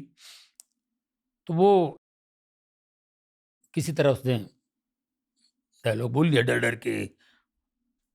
एक तो बोले डांट दिया, यार मैं कितना बड़ा आदमी हूँ, अमिताभ बच्चन, विनोद खन्ना को कुछ नहीं समझता हूँ, है ना, डांट दो। डांटने के बाद में वो आके, उनको डांटने से हमें भी तकलीफ हुई, हमें भी सब बुरा लगा, देखा जाए तो सीनियर आर्टिस्ट है, हमें ये तकलीफ हुई कि इनको क्या जरूरत है, डायरेक्टर जो बोल रहा था सुन लेना चाहिए। वो सॉरी सर, हाँ बस आ गया, कर लेंगे, अपने मूड को ठीक रख के अपने आप को और अच्छा करेंगे, क्योंकि स्क्रीन पे तो आपको देखेंगे ना लोग। तो आप अपने आप को बचाओ, अपने आप को ठीक बना लो, नहीं? तो वो ये लग रहा था इन्होंने ऐसा क्यों नहीं किया। ये बात मैं कह रहा हूँ, ये 30-35 साल पहले की बात है, 30-35 साल पहले की बात। मेरा करियर शुरू हो गया था। मैंने कहा ये जो इन्होंने जो किया है, ऐसा मैं कभी नहीं करूँगा, और इन इनकी इंसल्ट हुई है, ऐसा मुझे अपने आप को मैं होने नहीं दूँगा, कोई मेरा इंसल्ट करे, मैं ऐसा काम ही नहीं करूँगा। मैं कुछ सीख रहा हूँ, मुझे कुछ सीखना है इससे, मैं इसको अपना ले लेता हूँ, बनाता मैं हूँ। पॉजिटिव्स ऑब्जॉर्व करूँ। हाँ, बाहर वो आया आदमी सेट पे आ गया, यार क्या मेरे को एक्टिंग सिखा रहा है क्या? ये मेरे चेले हैं, वो मेरा चेला है, ये लोग मेरे से एक्टिंग सीखते हैं, और ये कौन डायरेक्टर नया है साला, ये तमीज़ नहीं बात करने की, ये नहीं वो नहीं। मैंने वो भी ऑब्ज़र्व किया, बोले ऐसी बात भी नहीं करनी चाहिए मुझे। हर डायरेक्टर का अपना स्टाइल होता है, अपना उनको जो चाहिए वो हमें देना है, उस पे हमको वो इल्ज़ाम नहीं लगाना है कि तुम ये कर रहे हो, वो कर रहे हो, गलत कर रहे हो। तो ये चीज़ें जो है ना, 35 साल पहले जब मेरा मेरा करियर शुरू हुआ था, जी। मुझे अभी 40 साल हो रहे हैं, 44 43rd ईयर है। तो ये उस वक़्त मेरा नया-नया शुरू हो गया था, है ना? तो 7-8 साल, लेकिन मैं बोला कि यार, तो हमारी जो ऑब्जर्वेशन है ना, हम दूसरों को ऑब्जर्व करते हैं, अपने आप को भी ऑब्जर्व करना है, अपने लिए भी सोचना है कि कल को ये मेरे साथ होगा, मैं नहीं ऐसा, मेरे को ऐसा नहीं कि मैं उनको डांटूं, यार मैं धारावी का हूँ, चला मैं हो गया डर डर डर, ये नहीं होता। धारावी का धारावी में ख़त्म कर दो आप, वो फिनिश हो गया। आप यहाँ आ गए हो, अब यहाँ क्या करना है वो देखो। आपको इस टैलेंट ने आपको क्या दिया है और इसके साथ आपको कैसे चलना है। तो ये बहुत मायने रखता है। और मैंने ऐसे पता नहीं, अब ये दिमाग में डालने वाला भी ऊपर वाला है, वरना हम भी ये लेके बैठे कि यार हमारे सीनियर के साथ बदतमीजी की, यार डायरेक्टर के साथ अपन काम नहीं करेंगे यार। सच्चाई क्या है इसमें? सच्चाई ये है कि गलत हुआ है, क्या गलत है उसको पहचानो। हर जगह कैप्टन बनने की जरूरत नहीं है। नहीं है, मतलब थोड़ा टीम प्लेयर भी होना चाहिए। एग्जैक्टली। और ये पता रहना चाहिए कि स्टेप बैक कब लेना है मुझे, यस, फिर आप ठीक रहोगे। हर एनवायरनमेंट हाँ। में आप कैप्टन नहीं हो। नहीं है, वो सच्चाई यही है ना। जी। गलत गलत है, सही सही है। तो सही चीज़ क्या है उसको कोशिश करना चाहिए, उसको निकलें, और सही चीज़ को निकालो आप बाहर। इस इंडस्ट्री में मैंने ये देखा है कि ऐसे लोग होते हैं, जैसे कि आपने कहा ना कि ये जो कमेडियन थे जो खुद का ही डायलॉग कह रहे थे, हाँ। बहुत सारे ऐसे लोग होते हैं और ये कर करके ना उनके रिलेशनशिप्स टूट जाते हैं, और रिलेशनशिप्स टूटने के बाद कभी कभी करियर डाउनफॉल होता है। होता है। ये आप खुल के नहीं कह रहे, मैं कह रहा हूँ। नहीं, मगर आप जो बोल रहे हो मैं आपको बता रहा हूँ, कुछ डायरेक्टरों का होता है, कुछ डायरेक्टर्स नहीं चाहते हैं कि आप एक्स्ट्रा, उसको नहीं पसंद आया वो, उन्होंने जो बोला है एक्स्ट्रा ऐड किया, नहीं पसंद आया वो। जी। मेरा तो उल्टा है, नहीं भाई ये लिखा हुआ है बाकी आप करो, मेरे को तो छूट है। जी। पर क्योंकि आपका दिल साफ था, वो सबको पता था। एक अंडरस्टैंडिंग वाली बात है, वहां अंडरस्टैंडिंग नहीं है ना जी। इस वजह से वो भड़क गए। तो आप समझो, और हमारे लिए बहुत ज़रूरी है कि हमारे डायरेक्टर को हम ऑब्जर्व करें, उसको स्टडी करें कि डायरेक्टर किस टाइप का है, इसको किस टाइप ये कैसे काम लेता है, ये कैसे सोचता है, क्या सोचता है। तो मैं शूटिंग के पहले मैं क्या करता हूँ, मैं अभी समझो कि मैं शूटिंग कर रहा हूँ, मेरा शॉट सबको बाद में है, मगर मैं पहले तैयार हो क्या उससे बैठता हूँ उनके साथ, मैं डायरेक्टर की कुंडली निकालता हूँ पहले। जब वो कैसे काम करा के लेता है, उसका काम करने का स्टाइल क्या है, वो कैसे काम लेता है ना, उसको क्या चाहिए होता है। अरे यार ये इससे ये चाहता है, ये नहीं दे रहा है, ये चाह रहा है, ये नहीं मिल रहा है, वो उससे मिल नहीं रहा है, इतना निकालने की कोशिश कर रहा है, ये वो। तो कितना चाहता है, कितना है, इसका स्टाइल क्या है, वो बहुत ज़रूरी है। अब आके बैठे हुए रूम में और अपने और क्या हाल है, जब फर्स्ट क्लास और यहाँ वहाँ की बातें कर रहे हैं, नहीं भाई तू पहले देख, पहले क्या काम करना है, किन के साथ काम कर रहे हो, तो उनका स्टाइल तो पहले नोट करो जी, क्या चाहते हैं ये, इनका स्टाइल का, इनका क्या अंदाज है काम करवा के लेने का है। वो बहुत ज़रूरी, हमारे आर्टिस्टों को ये सीखना चाहिए जी। आई थिंक हर प्रोफेशन में सीखना चाहिए ये। हाँ, आप फुटबॉल देखते हो? हाँ देखता हूँ। मेरा फेवरेट क्लब मैनचेस्टर यूनाइटेड है। एक लेजेंडरी मैनेजर थे हाँ। सर एलेक्स फर्गसन, जो उनके लॉन्ग टाइम के लिए मैनेजर थे। उनकी लीडरशिप की किताब में पहला रूल ये है कि अगर आपको अच्छा लीडर बनना है, पहले अच्छे ऑब्जर्वर बनो, देखो, सुनो, आंखें खुली रखो, कान खुले रखो और देखो कि आसपास क्या हो रहा है, किसका कैरेक्टर कैसा है। ये सीख लोगे तो आप कैप्टन अच्छे बन जाओगे, खुद के लाइफ के भी और टीम के भी।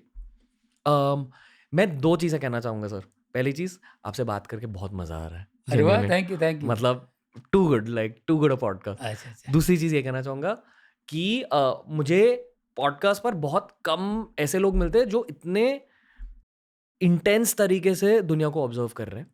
इसलिए मैं आपको 2 ऑब्जर्वेशन बेस्ड सवाल पूछना चाहूँगा। हाँ, ठीक है, और ये मेरे खुद के सवाल है।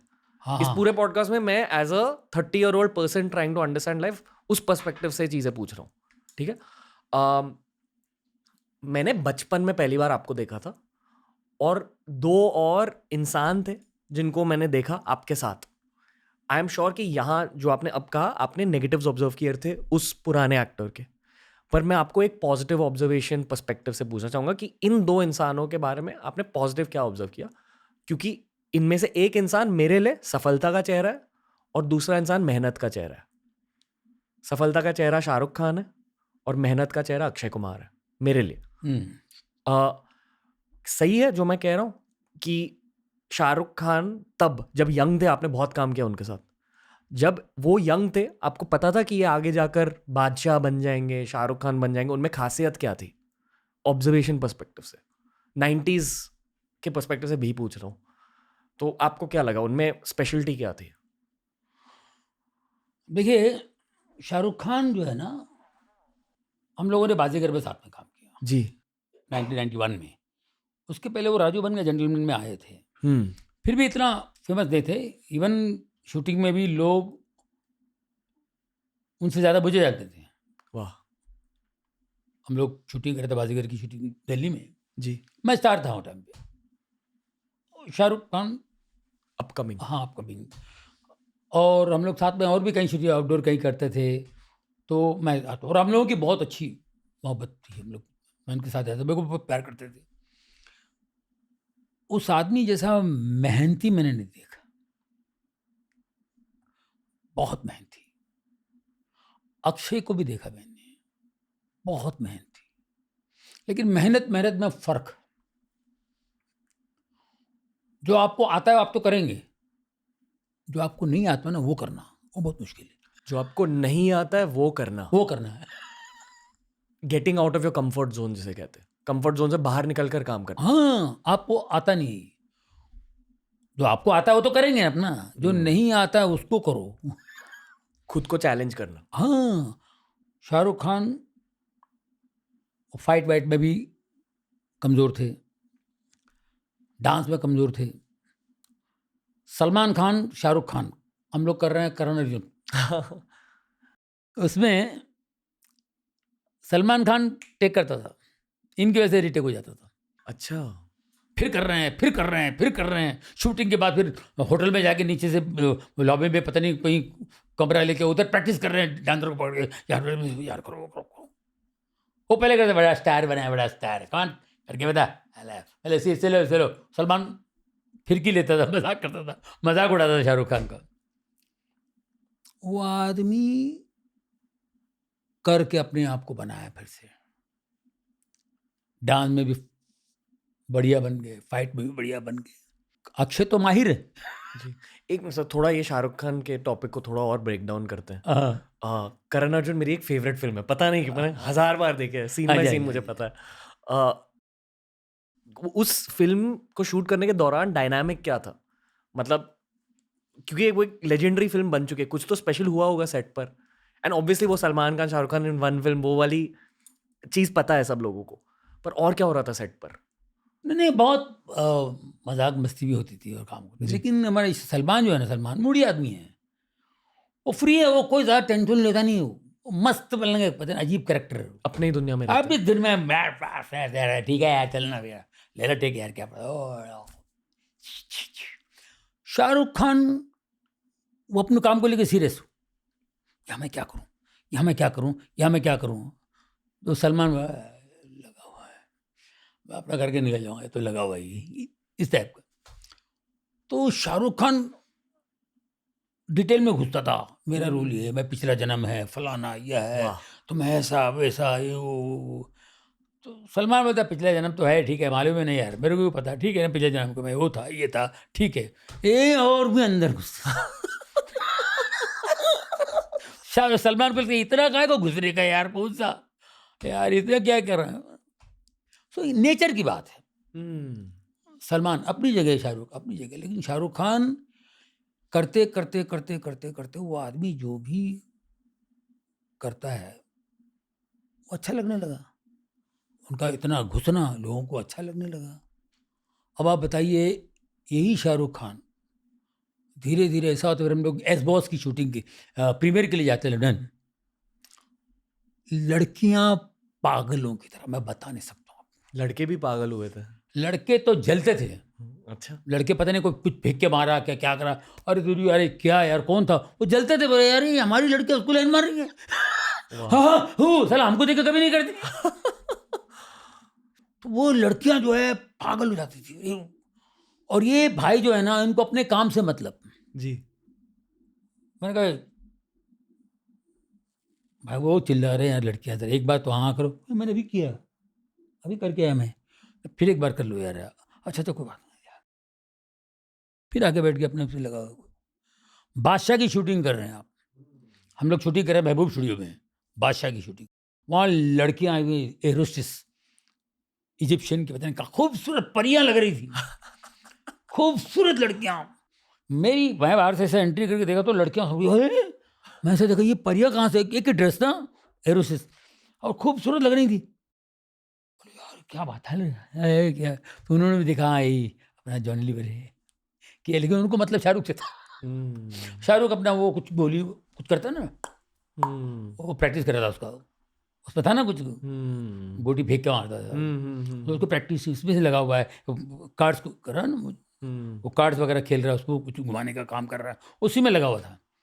तो लड़कियों ने बोला, मेरे को बोली, सर भाई खूबसूरत लड़कियां खड़ी हुई यार, फोटो खिंचवाना चाहते, आ जाओ। मैंने अभी खिंचवाया इनके साथ फोटो। अरे यार एक बार फिर खिंचवा लो। अच्छा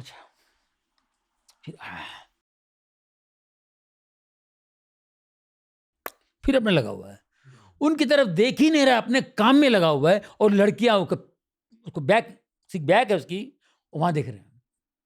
शाहरुख खान कब पलटे, अब ये क्रेज क्या है। फिर एक पिक्चर थी कौन सी, कुछ होता है, हम लोग ऊटी में शूटिंग कर रहे थे, ऊटी में शूटिंग कर रहे थे, तो वहाँ पर मेरे दोस्त की बहन ऊटी में हमारा बहुत ध्यान रखता है, वो भी छोटा मोटा रोल कर लेता है, लेकिन हमारा ध्यान भी रखता है बेचारा। तो उनकी बहन बोला, मेरी आपा आ रही हैं, जॉनी भाई मेरी आपा आ रही है, जरा शाहरुख भाई से मिला देना, उनको देखना चाहती हो। अच्छा हाँ बोल भेजना। तो आए, तो शाहरुख खान अपना बास्केटबॉल पे कुछ प्रैक्टिस कर रहे थे, यूँ कर रहे थे शाहरुख भाई लगे हुए, और ऐसे चल के सब पलटे, तो ये अल्लाह ऐसा गिर गई, अल्लाह क्या हुआ आपा, नहीं मैं देख नहीं सकती, मैं जा रही हूँ, नहीं अरे मिलो उनसे, नहीं मैं देख ली वैसे, नहीं मैं जा रही हूँ, उफ मुझसे रहा नहीं जाएगा। अरे बोले ये क्या है, तो ये जो है ना, ऐसा मैंने देखा नहीं। फिर से बचपन की बात है, थोड़ी सी धारावाहिक की बात है, मर्डर्स देखे, इतने सारे मर्डर्स देखे आपने कि थोड़ा सा नॉर्मलाइज हो गया था आपके लिए कि यार ये नॉर्मल लाइफ है हमारी। उस फेज के बारे में थोड़ा और बात करना है सर, क्योंकि बहुत कम लोगों ने ऐसी लाइफ देखकर फिर एक सुपरस्टार वाली लाइफ देखी है। कोई ऐसा इंसिडेंट था, मर्डर या हादसा, जो बहुत डिस्टर्बिंग था आपके लिए, जो अभी भी आपको याद है कि यार ये बहुत मतलब बुरा लगा दिल को? और मैं इंटेंशन बताता हूँ आपको। इंटेंशन ये है कि आई फील कि ऐसे ट्रॉमेटिक विजुअल से, ट्रॉमेटिक एक्सपीरियंसेस से ना कैरेक्टर बढ़ता है किसी का, उस पर्सपेक्टिव से पूछ रहा हूँ, ना कि सिर्फ टीआरपी के लिए। तो मेरा एक दोस्त था बेचारा, जॉकी उसका नाम था, jockey, Christian boy, was a Christian boy, और अच्छी हमारी दोस्ती थी, बचपन में हम लोग खेलते थे। अब क्या है कि हम लोग जिस एरिया में रहते थे, और ये दादागिरी, यही सब बातें होती थी हमारे लिए एंटरटेनमेंट होता था, और इसको ही को बड़ा समझते थे हम, यही हमारे लिए फिलॉसफी थी। तो अगर मैं आर्टिस्ट नहीं बनता ना, तो मैं गुंडा ही बनता, ज़बरदस्त गुंडा बनता। मैं आज बता रहा हूँ पहली बार इस इंटरव्यू में, क्योंकि आप मुझे बार बार धारा भी कह रहे हो, तो जो है वो बता रहा हूँ, मैं गुंडा ही बनता, क्योंकि हमको वही अच्छा लगता है। अब उसमें अब जिंदा होता मैं भी तक, क्या होता क्या नहीं और कैसे होता कुछ पता नहीं जी, है कि नहीं जी। तो मैं तो बच गया, वो जो जॉकी था ना वो बड़ा गुंडा बन गया, और उसका मर्डर हुआ। उसको ये बर्फ होते ना, उस सुबह से उसको दिया था ऐसा रख कर आगे मिला उसको, समझे कि नहीं। तो ये वो कभी कभी मुझे, ये थे मेरे साथ का दोस्त है, जो हम लोग साथ के लोग हैं, तो वो कभी कभी ऐसा लगता है यार देखो ये फंस गया और मैं निकल गया। मैं ऊपर वाले का धन्यवाद करता हूँ, लेकिन वो बेचारा फंस गया। ये होता ना, आप जहाँ रहते हैं वहाँ की चीज़ें आप पे हावी हो जाती हैं, आप उसको बड़ा समझते हो, और हकीकत की दुनिया कुछ और। जब बाहर आते हैं आप, तो आपको लगता है अरे बाप रे, मैं अभी भी सोचता हूँ कि मैं कहाँ से निकला, मैं कैसे निकल गया, मेरे साथ कुछ भी हो सकता था। ऐसा नहीं कि मेरे आज भी कई दोस्त थे जो मतलब सब वो भाई थे, फलाना बचपन के दोस्त लोग निकले, उनके साथ आज भी मेरे संबंध है। उनके बच्चों की शादियाँ हैं, ये वो जाना पड़ता है, और वो लोग मेरे को बोलते कि भाई बस गया भाई, क्या भाई यार, भाई बहुत अच्छा हो गया भाई, आप निकल गए, बहुत अच्छे हो गया। अभी क्या है ना, आप तो एक आर्टिस्ट बन गए ले भाई, क्या भाई, बहुत और खुशी होती है अपने को भाई। जॉन लीवर हमारा बचपन का दोस्त, बोलते बहुत खुश होते हैं भाई, है ना भाई, है ऐसा बात करते हो। तो वो आदमी हैं, उनके साथ आना जाना है, हमारे घर आते हैं, हम जाता हूँ उनके साथ ये रहते हैं। लेकिन हमको ये भी धर्म देखने मिला, वो भी धर्म देखने मिला, और जितना भी ऊपर वाले का धन्यवाद करो वो कम है। इस टैलेंट की वजह से हम बच गए, वरना हमारी लाइफ क्या, हमको यही बड़ा लगता था, यही बड़ा लगता है। लेकिन हर एक को सोचना चाहिए कि दिल्ली बहुत दूर है, नज़दीक नहीं है। लाइफ बहुत लंबी है और बहुत कुछ है लाइफ में, बहुत कुछ है, बहुत कुछ देखना है, बहुत से लोगों से मिलना है, बहुत कुछ लोगों को देना है, लेना है, बहुत कुछ आना जाना है ना।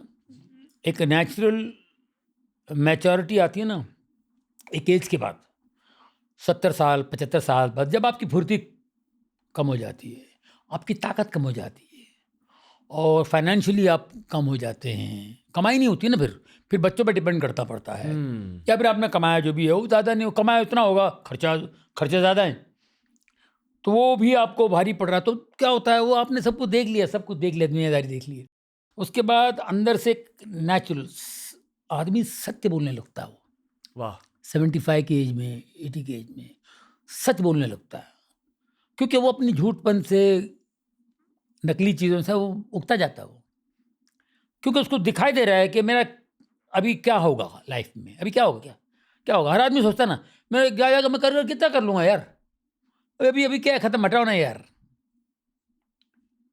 फिर वो भगवान को भी गाली देता। कुछ लोगों को मैंने ये भी देखा, कहेगा भगवान समझे, हटाओ यार। उस उम्र में हाँ नहीं, वो एक एज के बाद कुछ लोग बोलते हैं नहीं यार उसकी मेहरबानी है, कुछ धन्यवाद करते हैं, कुछ लोग गालियाँ बकते हैं, क्योंकि वो एक आस लेके भगवान को वर्शिप किया था कि मेरा होगा, मैंने ये किया, मैंने उपवास रखे, फलाना रखे, अभी अभी क्या होने वाला है मेरा, जाके मैं कितना कर लूँगा, हटा यार कुछ नहीं, सब बकवास है।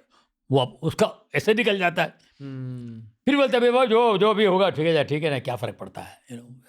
कुछ लोग, लेकिन कुछ लोगों को मैंने देखा वो सच बोलने लगते हैं जी।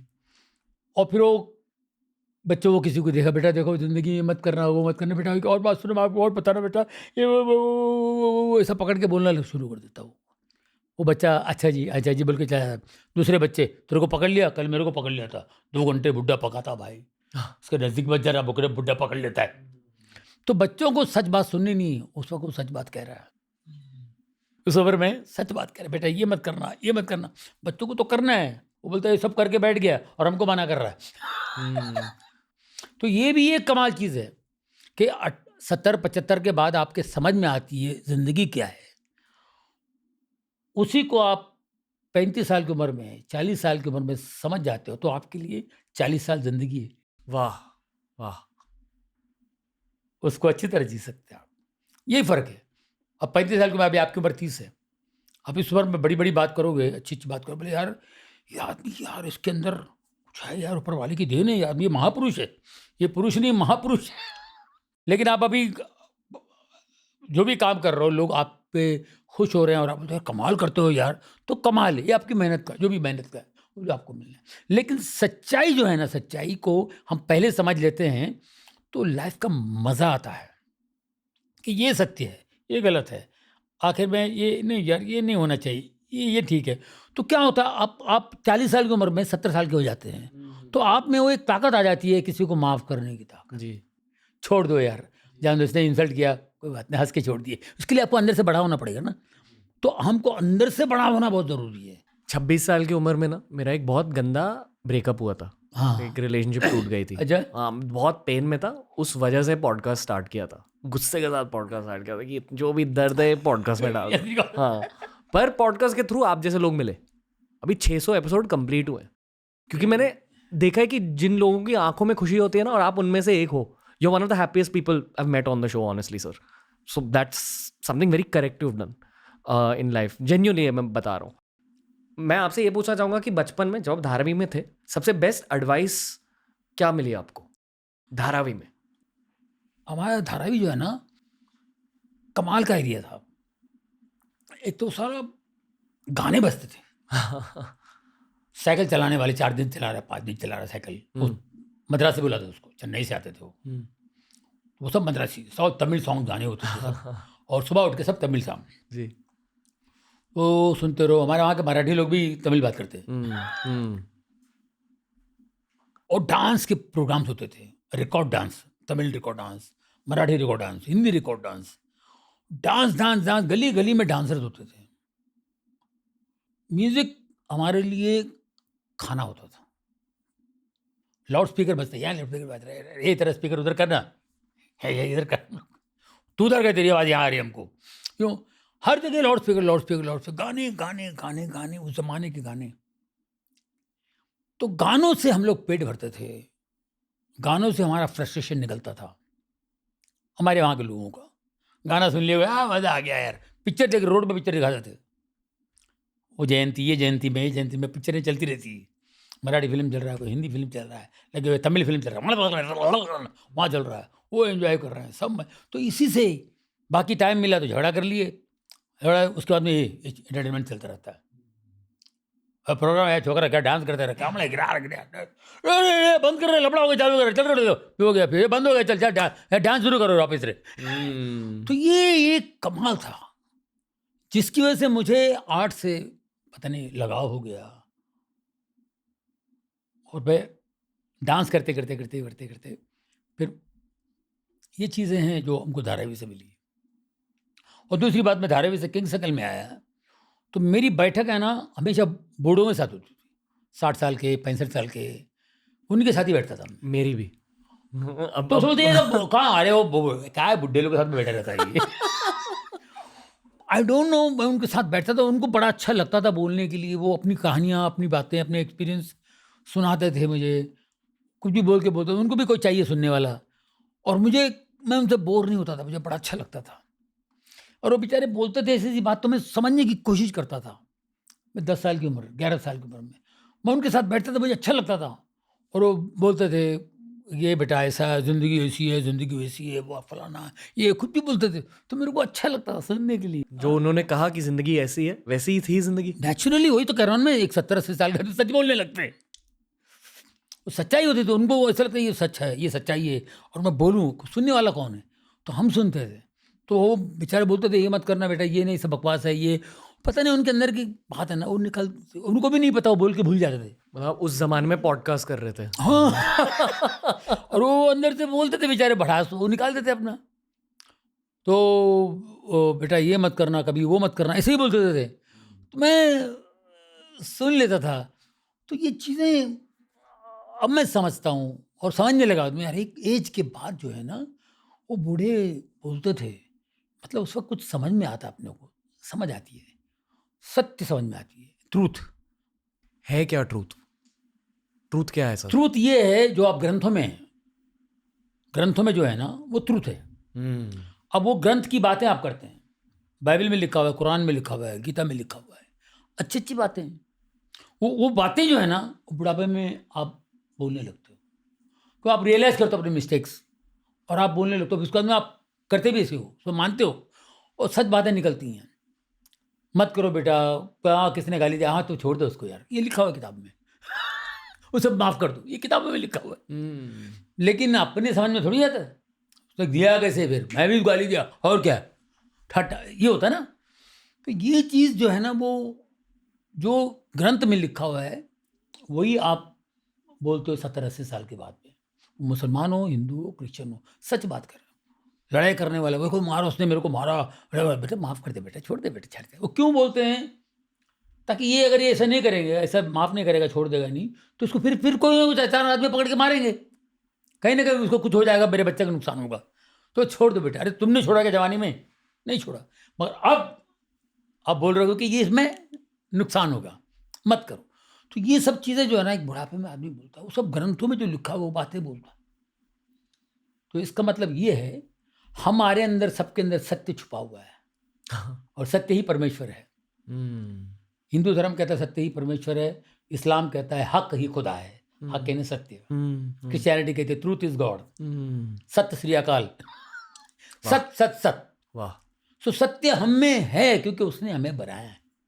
तो हमें सत्य है वो आज तो कल बोलना है, वो सत्य जरा पहले आ जाए ना तो लाइफ में मजा आ जाए। हाँ, लाइफ आसान हो रोशनी आ जाती गई। है, आसान हो जाती है life। आसान। सबसे मुश्किल फेज क्या था? अब हम आसानी की बात कर रहे हैं, पर सबसे मुश्किल फेज क्या था आपका, आपकी लाइफ में? बचपन या बचपन के बाद वाला कोई फेज? नहीं, बचपन में ही मुश्किल फेज था मेरा। बचपन में मुझे फैमिली को देखना पड़ता था, तो मैं बहुत स्ट्रगल करता था।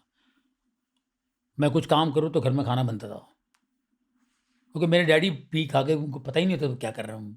वो अपने दोस्तों के साथ निकल जाते थे, वो काम पे भी नहीं जाते थे, दादागिरी कर रहे हैं, इधर उधर जाते। हम लोग को डर लगता था क्या मेरे बाप जिंदा आएंगे नहीं आएंगे, क्या होगा नहीं क्या होगा। उनकी तो हथियार मैंने इतने फेंके हैं जिसकी हद नहीं। कौन से हथियार? वो रामपुरी होता ना, रामपुरी होता है, गुप्ती होता है, वो कैरी करता था हमेशा। मैं उठा उठा के चाली को फेंकता। तो ये होता था। तो हमें लगता था क्या होगा, कौन पकड़ के मारे, कोई किसको मारे जाए, कोई उनको मारे, क्या होगा। तो हमें तो बहुत ही तकलीफ होती थी। मुझे तकलीफ होती थी 7 साल की उम्र, 9 साल की उम्र में, 10, 11, 12, 13 साल की उम्र में तो मैं रेल की पटरी पे जान देने गया था। है? हाँ, मैं फेडअप हो गया था मेरे बाप से, क्योंकि मेरा बाप मुझे ऐसा क्यों करता, मेरा डैडी नहीं रहना है मुझे। तो मैं पटरी पे गया, पटरी आ रही, गाड़ी आ रही है सामने से, मैं पटरी पे जा रहा हूँ। हम डरते नहीं थे पटरी बटरी से, क्योंकि वहाँ पर कितने लोग पढ़ते थे, उनको उठा के ले जाते, हम हॉस्पिटल ले जाते थे, साइन हॉस्पिटल। तो हम लोगों को पता ही नहीं, कोई ये उठाया, पैर उठाया, ये बड़े आधा तगड़ी उठाए, लेके उठा के कितनों को ले गए हम लोग, समझे कि नहीं। तो हम लोगों के लिए कॉमन था, कोई बड़ी बात नहीं। तो मैं डर ट्रेन, अचानक मेरी 3 बहनें मेरे सामने ऐसा दिखाई दी मेरे को। हमारा क्या होगा? मैं उतर गया ऐसा, ये गाड़ी गई जक करके, ये हवा लगी मेरे को, ये मरने का क्या, मरने का क्या। वो गाड़ी में जो लोग तो गाड़ी निकल गई बाप की वजह से। फिर मैं वहाँ से उतरा, अंधेरा था, 7-8 बजे, 7 साढ़े 7 बजे का टाइम, थोड़ा 7 भी नहीं बजेगा, पौने 7 से।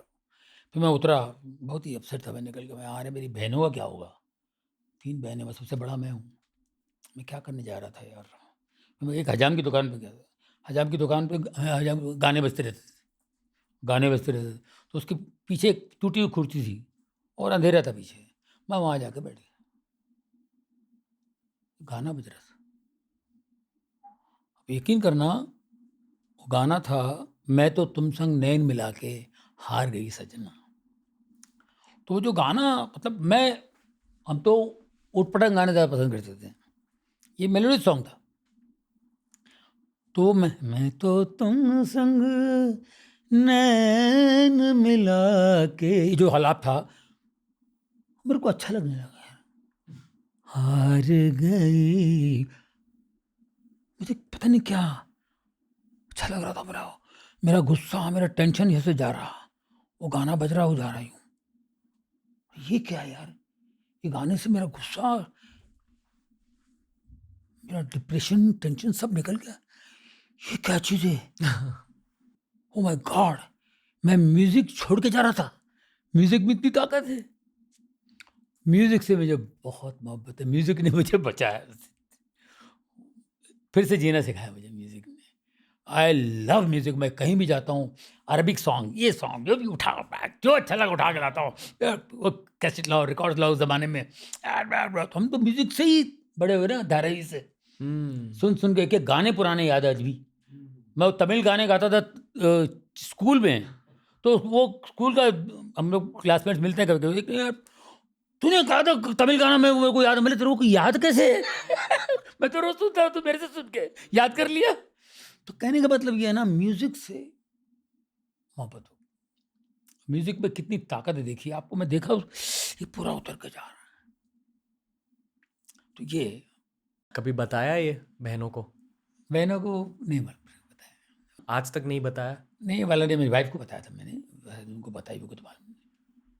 सॉरी मैंने आपसे पूछा। नहीं कोई अच्छी बात है ना, इसमें क्या है, जो है वो है। क्या है कि मैं कमाता था, मैं जो भी करता था, मैं ट्रेनों में और चिक्की, पता नहीं क्या है, संतरे वंतरे ये बेचता था, पतंग लाके बेचता था, बांजा भिंडी बाजार इमाम बाड़े से बांझे लाता था। हार्बर लाइन हार्बर लाइन की जय। तो ये किंग सर्कल देन बड़ा ला, फिर cotton green, Sivri, cotton green, red road, Docker road, मजा। सैंडविच रोड, मस्जिद बंदर, लवली। जिस रेल स्ट्रेच की बात कर रहे हो वो मुझे पता है वो कहाँ है, किंग सर्कल माहिम के बीच, जहाँ झोपड़ियाँ बहुत पास में। तो ये स्टेशन को लग के, स्टेशन को लेके जो झोपड़े हैं ना सब हमारे ही हैं। वहाँ 3-4 झोपड़े थे, उनमें हमारा एक झोपड़ा था। आज हजारों हैं। अभी तो बिल्डिंगें बन गई। अभी तो बिल्डिंग है। ड्रग्स वग्स का प्रॉब्लम होता था तब? तब नहीं, तब सब दारू वाले होते थे, चरस वाले होते थे। चरस? हाँ, चरस, चरस गांजा? चरस। बर्बाद हुए लोग चरस गांजे की वजह से? नहीं बर्बाद को, लेकिन ये भी मानते थे कि चरस सही नहीं है।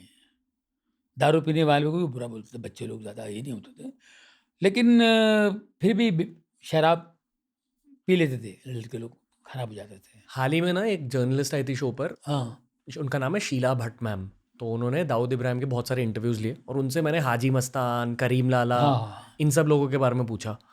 तो बेसिकली उसी फेज़ के बारे में आप बात कर रहे हो, 60s 70s। तो अंडरवर्ल्ड का प्रेजेंस था धारावी में, मतलब आप व्हाई नॉट। धारावी में तो मतलब धारावी में तो कोई ऐसा था, एक तो वरदराजन थे हमारे एरिया, और मस्तान भाई थे बॉम्बे साइड में। जी जी जी। तो उन दोनों की मतलब सगे भाई जैसी दोस्ती थी, सगे भाई जैसे रहते थे लोग। तो यहाँ अगर धारावी में कुछ प्रॉब्लम हुआ तो हाजी मस्तान साहब आते थे मांडवाली करने के लिए, कुछ झगड़ा हो गया, कुछ हो गया। वहाँ मुसलमानों में कुछ होता था, वरदराजन जाते थे, वरदा भाई साहब जाते थे यहाँ से वहाँ, वहाँ जाके फैसले करते थे। और जो उन्होंने बोल दिया सुन लेते थे, नहीं भाई ने बोल दिया खत्म, आज के बाद झगड़ना नहीं, ये नहीं। जैसे वो मूवी आपने देखी अजय देवगन वाली, once upon a time in Mumbai, उसमें हाजी मस्तान दिखाया है, हाँ, अच्छे तरीके से दिखाया। मैम ने भी यही बोला कि शायद दाऊद को एकदम सही तरीके से नहीं दिखाया, कोई उनका कैरेक्टर अलग है, पर हाजी मस्तान को काफ़ी हद तक सही दिखाया है। हाँ, हम तो बचपन से जानते हैं उन लोग को ना। देखा है पास से? बिल्कुल बिल्कुल। मतलब कैसे आपने ऑब्जर्व क्या किया हाजी मस्तान लोग के बारे में? नहीं नहीं, बाप रे बाप, जब आते थे ना लोगों की भीड़, ये वो उनको, उनकी इतनी इज्जत होती थी, पूछो। वरदराजन भाई की बहुत, वरदराजन। आप डरते नहीं थे? नहीं नहीं, हम तो बहुत, हमको बहुत प्यार करते थे ना, बच्चा है, बड़ा बच्चा है, बेटा बेटा है। हम उनके बैठते थे, उनका बहुत कुछ वो फैसले करते किसका प्रॉब्लम है, मैं बैठा रहता था, हमारे हीरो है। पर डर महसूस होता था धारावी में? आपको डर तो, क्योंकि इनकी एक इज्जत होती है ना, उनको लोग डरते थे और वो फैसले करते थे। किसी औरत पर जुल्म होता तो उनको बहुत तकलीफ होती थी। वो सब, वो कोई दादा भी होगा ना उसको बराबर है, कोई भाया टाइप का, उसने किसी औरत से बदतमीजी की, उस औरत ने आगे कंप्लेंट की, मैं बस वहाँ मौजूद था। क्या रे, क्या है, तुम दादा है रे, एक औरत के साथ में ऐसा करता, तुम दादा की दादागिरी, दादा का काम, दादा ऐसा करता क्या, औरत कुत्ता है। मेरा उंगली तो जख्म होता है ना, उसको मैं मालम पट्टी नहीं करता हूँ, उतना काट डालता हूँ, उतना ही काट डालने का, क्या समझ गया, तू तेरी काट डालूंगा मैं। ये डायलॉग मैंने दयावान बनने के बाद में विनोद खन्ना ने मुझे पूछा, बोले ये डायलॉग, अरे यार पहले मालूम होता तो ये डायलॉग हम डालते थे। इसका सीन फिल्माते थे हम लोग। तो ये ऐसा कितनी बड़ी, क्या कमाल डायलॉग, आज भी याद करो। ये जख्म होता था उसको मालूम पट्टी नहीं करता, उतना काट डालता मैं, क्या आइंदा याद रखना, कभी औरत को साथ चल चल निकले। ये बोलता हूँ, बोले यार क्या कैरेक्टर है। आपकी जान को कभी खतरा रहा है धारावी में? नहीं मुझे क्या, मैंने कोई ऐसा काम ही नहीं किया। आप लफड़े ही नहीं करते थे? अगर आप गुड बॉय रहते हो ऐसे एनवायरनमेंट में तो काफ़ी हद तक बच सकते हो ना इन सब चीज़ों से, खुद के जोन में रहो। आप बचे कैसे? हम इसलिए बचे कि हमको मालूम था कि ये चीज़ जो है वो गलत है। हमारे एक डैडी के दोस्त थे, वो पहले के ज़माने में तरी पार करते थे ना, इस एरिया से उधर, उस एरिया से इधर। तो कल्याण के लोग, दादा लोग हमारे यहाँ रहने आते थे तरी पार होके, तो यहाँ के लोग उधर जाते थे, सब ये आपस में एक दूसरे की मदद करते थे। तो पहले तड़ी पार करते, 2 साल के तड़ी पार। तो एक तड़ी पार था वहाँ का भाई कल्याण का, वो आया बेटा, तो मैं उनकी सेवा करता था। छोटे थे हम लोग, छोटा इधर आ बेटा, हाँ क्या अंकल चाय भाई कुछ चाहिए क्या, बोलूँ बाबा, हाँ ये वो लगा। तो बड़ी सेवा करता था वो, आधी आधी रात को उसा उठता था, बोला अंकल तो ठीक है कुछ चाहिए अंकल, अरे तू सोया नहीं बेटा, हाँ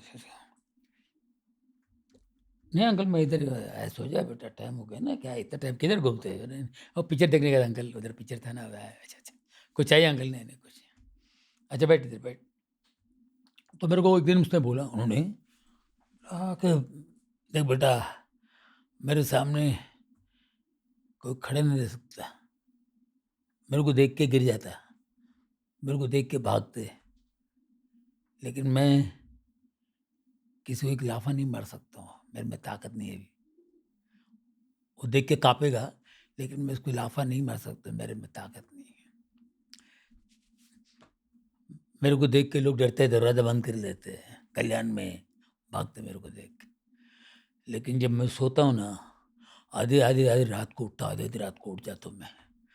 ऐसा लगता है कोई मुस्तंडे आए भाला लेके मेरे को मारने के लिए। मैं उठता हूँ तो कोई नहीं, फिर सोता हूँ, याद है मेरे बेटा मैंने बहुत बुरे काम किए हैं, बहुत गलत काम किए।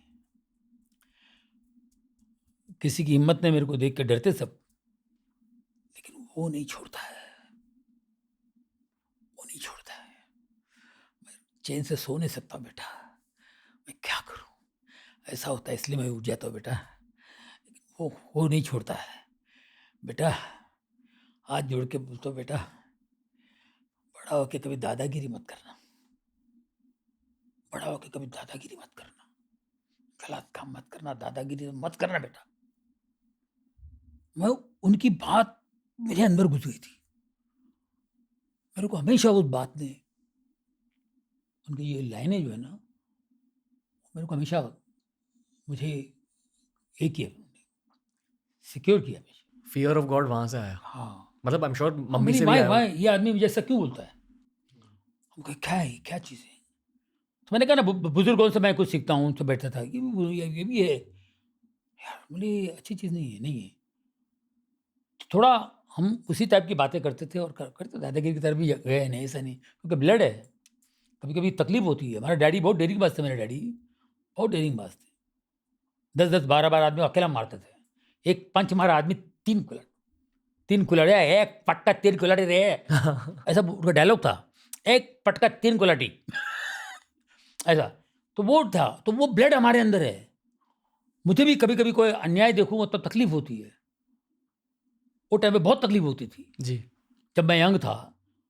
इंडस्ट्री में कोई किसी पे कुछ कर रहा है क्या है, तो मुझे बहुत तकलीफ हुई। हम लोग ऑर्केस्ट्रा पे कहीं जाते थे, कोई हमारी डांसर को, सिंगर को कोई गलत निकाल को बदतमीजी किया, तो थोड़ा ऐसा लगता है इसको कोने में कहीं ले जाके दूर के रख के, उस साले को जाने से पहले उसको मैं देता हूँ रख के, वाले यहाँ बंद हो जाए, कोई बात नहीं, अपने लोग कोई ना कोई आके छुड़ाए यहाँ पे, इस टाइप का हूँ, लेकिन मैं इसको मारूंगा, ऐसा लगता था। तो कभी कभी मैं परेशान, तो होता कुछ नहीं था, लेकिन बाद में मैं परेशान होकर मैं कभी कभी प्रेयर करता था गॉड से, गॉड ऐसा क्यों, अगर मुझे ऐसा आता है तो फिर मुझे टैलेंट क्यों दिया तूने तो ये क्यों ये रखा है, इसको निकालो ना प्लीज़, मुझे क्यों होता। तो आपका ब्लड कहीं कहीं बोलता है, लेकिन उस ब्लड को आपको कंट्रोल करना है। तो कंट्रोल मैं नहीं कर सकता हूँ, लेकिन उसकी कृपा से वो कंट्रोल होता था। ऊपर वाले का टेस्ट भी यही है, हाँ, गुस्सा भी देगा और फिर आपकी रिएक्शन भी होता है। देखेगा। और अभी मेरी इमेज को वो सूट नहीं करता। हाँ, वो एक भी बार मैं शूटिंग कर रहा था बैंड्रा में, कार्टर रोड पे शूटिंग कर रहा था। वहाँ एक लड़की थी, उसको पिकनिक पे वो बह के आई है, दरिया में बह कर आई है। तो वो बिकनी है और ये है उसका तो वो पड़ी हुई, तो उसको वो दिखाना है कि वहाँ किनारे पड़ी हुई है, और हम लोग जाके देखते हैं उसको। मैं हवलदार हूँ, वो इंस्पेक्टर विनोद खन्ना जी हैं। आखिरी पता नहीं कोई कुछ पिक्चर थी उमेश बैरा जी की, यानी मैं उधर खड़ा। तो अभी वो शॉट हो गया था, फिर बैठे हम लोग, चाय पी रहे थे, पानी पी रहे थे वगैरह, बैठे। वो बेचारी टॉवेल ऐसा ओढ़ के बैठी हुई। एक रिक्शा वाला है, सुबह की शूटिंग थी, 8-9 बजे का टाइम, ज़्यादा भीड़ नहीं थी वहाँ पे। एक रिक्शा वाला है, और रुमाल ऐसा डर डर, वो देखा उसने नेक बेचारी खाली टॉवेल ओढ़ी हुई है, ऐसा ऐसा कुछ कर रहा है वो, और कर रहा है, और ऐसा देख रहा है, यूँ देख रहा है वो रिक्शा वाला। मैं इसको देखा बहुत देर तक, मैं इसको बोला 2-4 देता हूँ इसको, रख के बिठा के इसको, मैं साले निकल जाओ। तो गुस्सा मुझे आ रहा था। मैं गया उसके पास, मैं ले इधर बैठ बैठ, चल निकल तेरी। मेरे को देखा, ऐसा किया, चालू किया, और मेरे को देख के बोलता है, ऐसा करके चला गया। मैंने क्या ऑब्जर्व किया, कुछ चला तो गया, लेकिन मुझे लुक कैसे दिया, अबे साले तेरे को भी गुस्सा आता है क्या मेरी इमेज को सूट नहीं कर रहा और आप यकीन करिए मैं उसकी तो मुंह फोड़ देता था, उसको पता भी नहीं चलता उसको, इतना मैं मारता उसको मैं, क्योंकि हम लोग तो स्ट्रीट फाइटर लोग हैं ना, टक्कर वक्कर मार के फोड़ डाल दे, इस टाइप के हम लोग बचपन में यही देखे हम लोगों ने। तो उसको उसको चांस ही नहीं था कोई, ऐसा इतना गुस्सा मुझे आता, बट वो तो निकल गया। फिर मेरे को लगा यार ये रिक्शा ने क्या क्या लुक दे गया मेरे को, एकदम एड़े में गिनती की मेरे को। मेरा काम नहीं है, मुझे ये भी नहीं करना है, मेरी इमेज को सूट नहीं करता है। तो मैंने अपने आप को करके कुछ समझ के, क्योंकि यंग थे हम लोग, 26 साल की एज में क्या होता है, आप अलग होते हैं, धीरे धीरे दुनिया समझ आनी चाहिए। तो ऐसे ही हमने उसको ठीक कर लिया, फिर बाद में कर लिया। कन्हैया अंकल ने बोला था दादागिरी कभी मत करना बेटा। अरे हाँ यार, देखिए ये दादागिरी होगी। फिल्म इंडस्ट्री में दादागिरी होती थी वैसे? होती थी, क्यों नहीं, करने वालों ने किया और पछताए। मतलब जिनका भी डाउनफॉल हुआ है अक्सर। हाँ वो रॉन्ग है ना, वो रॉन्ग ही है, उसको उसको क्योंकि पब्लिक तो हंसेगी ना।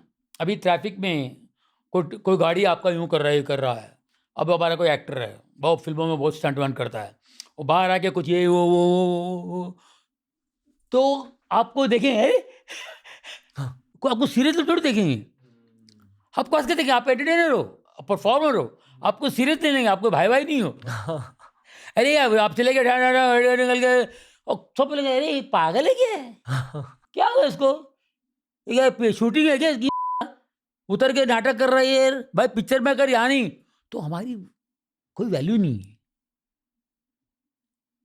है ना। तो वहाँ अभी जैसे धर्मपाजी टाइप के हैं, वो बहुत डेरिंगबाज वाले हैं, जो रियल फिल्मों में हैं ऐसे बाहर भी हैं, वो किसी से डरते नहीं, बहुत अच्छे इंसान हैं, बहुत डाउन टू अर्थ हैं। सर फिरा ना तो फिर वो देखता नहीं को, फिर वो दे डालता, वो देखता भी नहीं कुछ, क्योंकि जाट आदमी है। कि रियल लाइफ में धर्मपाजी उनके किस्से हैं, आपको नहीं मालूम होगा, हम लोगों ने वो टाइम पे देखे। मुझे एक ने किस्से सुनाया कि लिफ्ट में बैठे हुए लोग भी कभी कभी मिल जाते कुछ, अभी लिफ्ट में जा रहे थे, धर्मपाजी थे और एक आदमी था, एक बंदा बैठा था, धर्मेंद्र है क्या, मुझे तो यकीन नहीं आ रहा, और धर्मेंद्र हो गया, मुझे यकीन नहीं आ रहा। धर्मपाजी ने कुछ नहीं बोला, एक दिया रखा ठबाक करके, अब यकीन आए, बोल के चले गए, अब यकीन आए। तो एक ही धर्मपाजी है। वाह। और एक विनोद खन्ना साहब थे, ये लोग रियल डेयरिंग बाज थे, वो लोग डरते नहीं थे कि किसी को मैं सबक सिखाऊंगा, कौन है ये, क्या समझता है, बोलो कॉलेज में भी ऐसे थे, रियल लाइफ में भी कुछ ऐसे होंगे, तो वो है वो। लेकिन आपको फिर उसको अभी आमी धर्म जी ने वो टाइम पे कंट्रोल नहीं होता था, धर्म जी ने किया, बाद में उनको कोर्ट जाना पड़ा, आना जाना पड़ा, कोई एक आध पंगे में, फिर उनको लगा इसकी माँ ये क्या मुसीबत पाल लिया मैंने यार। ये हमारे तो एक एज में इंसान हो जाता है, मगर कुल घुमा फिरा के यही है कि हमें सूट नहीं करता, हम लोग अलग हैं, आर्टिस्ट हैं, हम लोगों को अलग निगाह से देखते हैं। आप इन टच हो फिल्म इंडस्ट्री के साथ? पूरे जितने भी लोगों के साथ काम किया आपने, उन सारों के साथ आप इन टच हो? बिल्कुल, धर्मबाजी से परसों मिल गया मैं। अच्छा। एक हफ्ते पहले ही गया था मैं घर पे उनके, तो बहुत बहुत ग्रेट आदमी हो धर्मपाजी। हमारे पुराने आर्टिस्टों को बुला के, कुछ उनके दोस्त हैं बुलाते हैं, उनके साथ पत्ते खेलते हैं, वो एंजॉय करते हैं, पुरानी बातें करते हैं बहुत, और मुझे देख के बहुत खुश होते हैं, यार क्या हाल है। बहुत खुश होते हैं, और हम भी बहुत अच्छे लगते हैं दिल में, हम फैन हैं यार। फूल और पत्थर 15 बार देखी मैंने। वाह। पिक्चर फूल और, गोविंदा से बात होती है? हाँ गोविंदा जी से कभी कभी मिलते हैं हम लोग बहुत, मेरा फेवरेट है गोविंदा।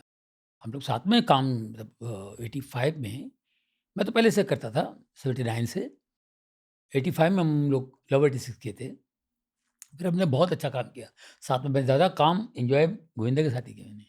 जब आप एक साथ सीन कर रहे होते थे तब एनर्जी क्या थी? क्योंकि दोनों ही बहुत फनी है, दोनों की बॉडी लैंग्वेज एकदम अलग है, दोनों हाँ, अरे वो अनप्रेडिक्टेबल। बहुत फनी, बहुत कुछ ना कुछ करते रहता था। मैं एक आइटम सुनो, मैं स्कूल में करता था, एक आइटम मदारी वाला आइटम करता था, ये वो सब बनाएगा।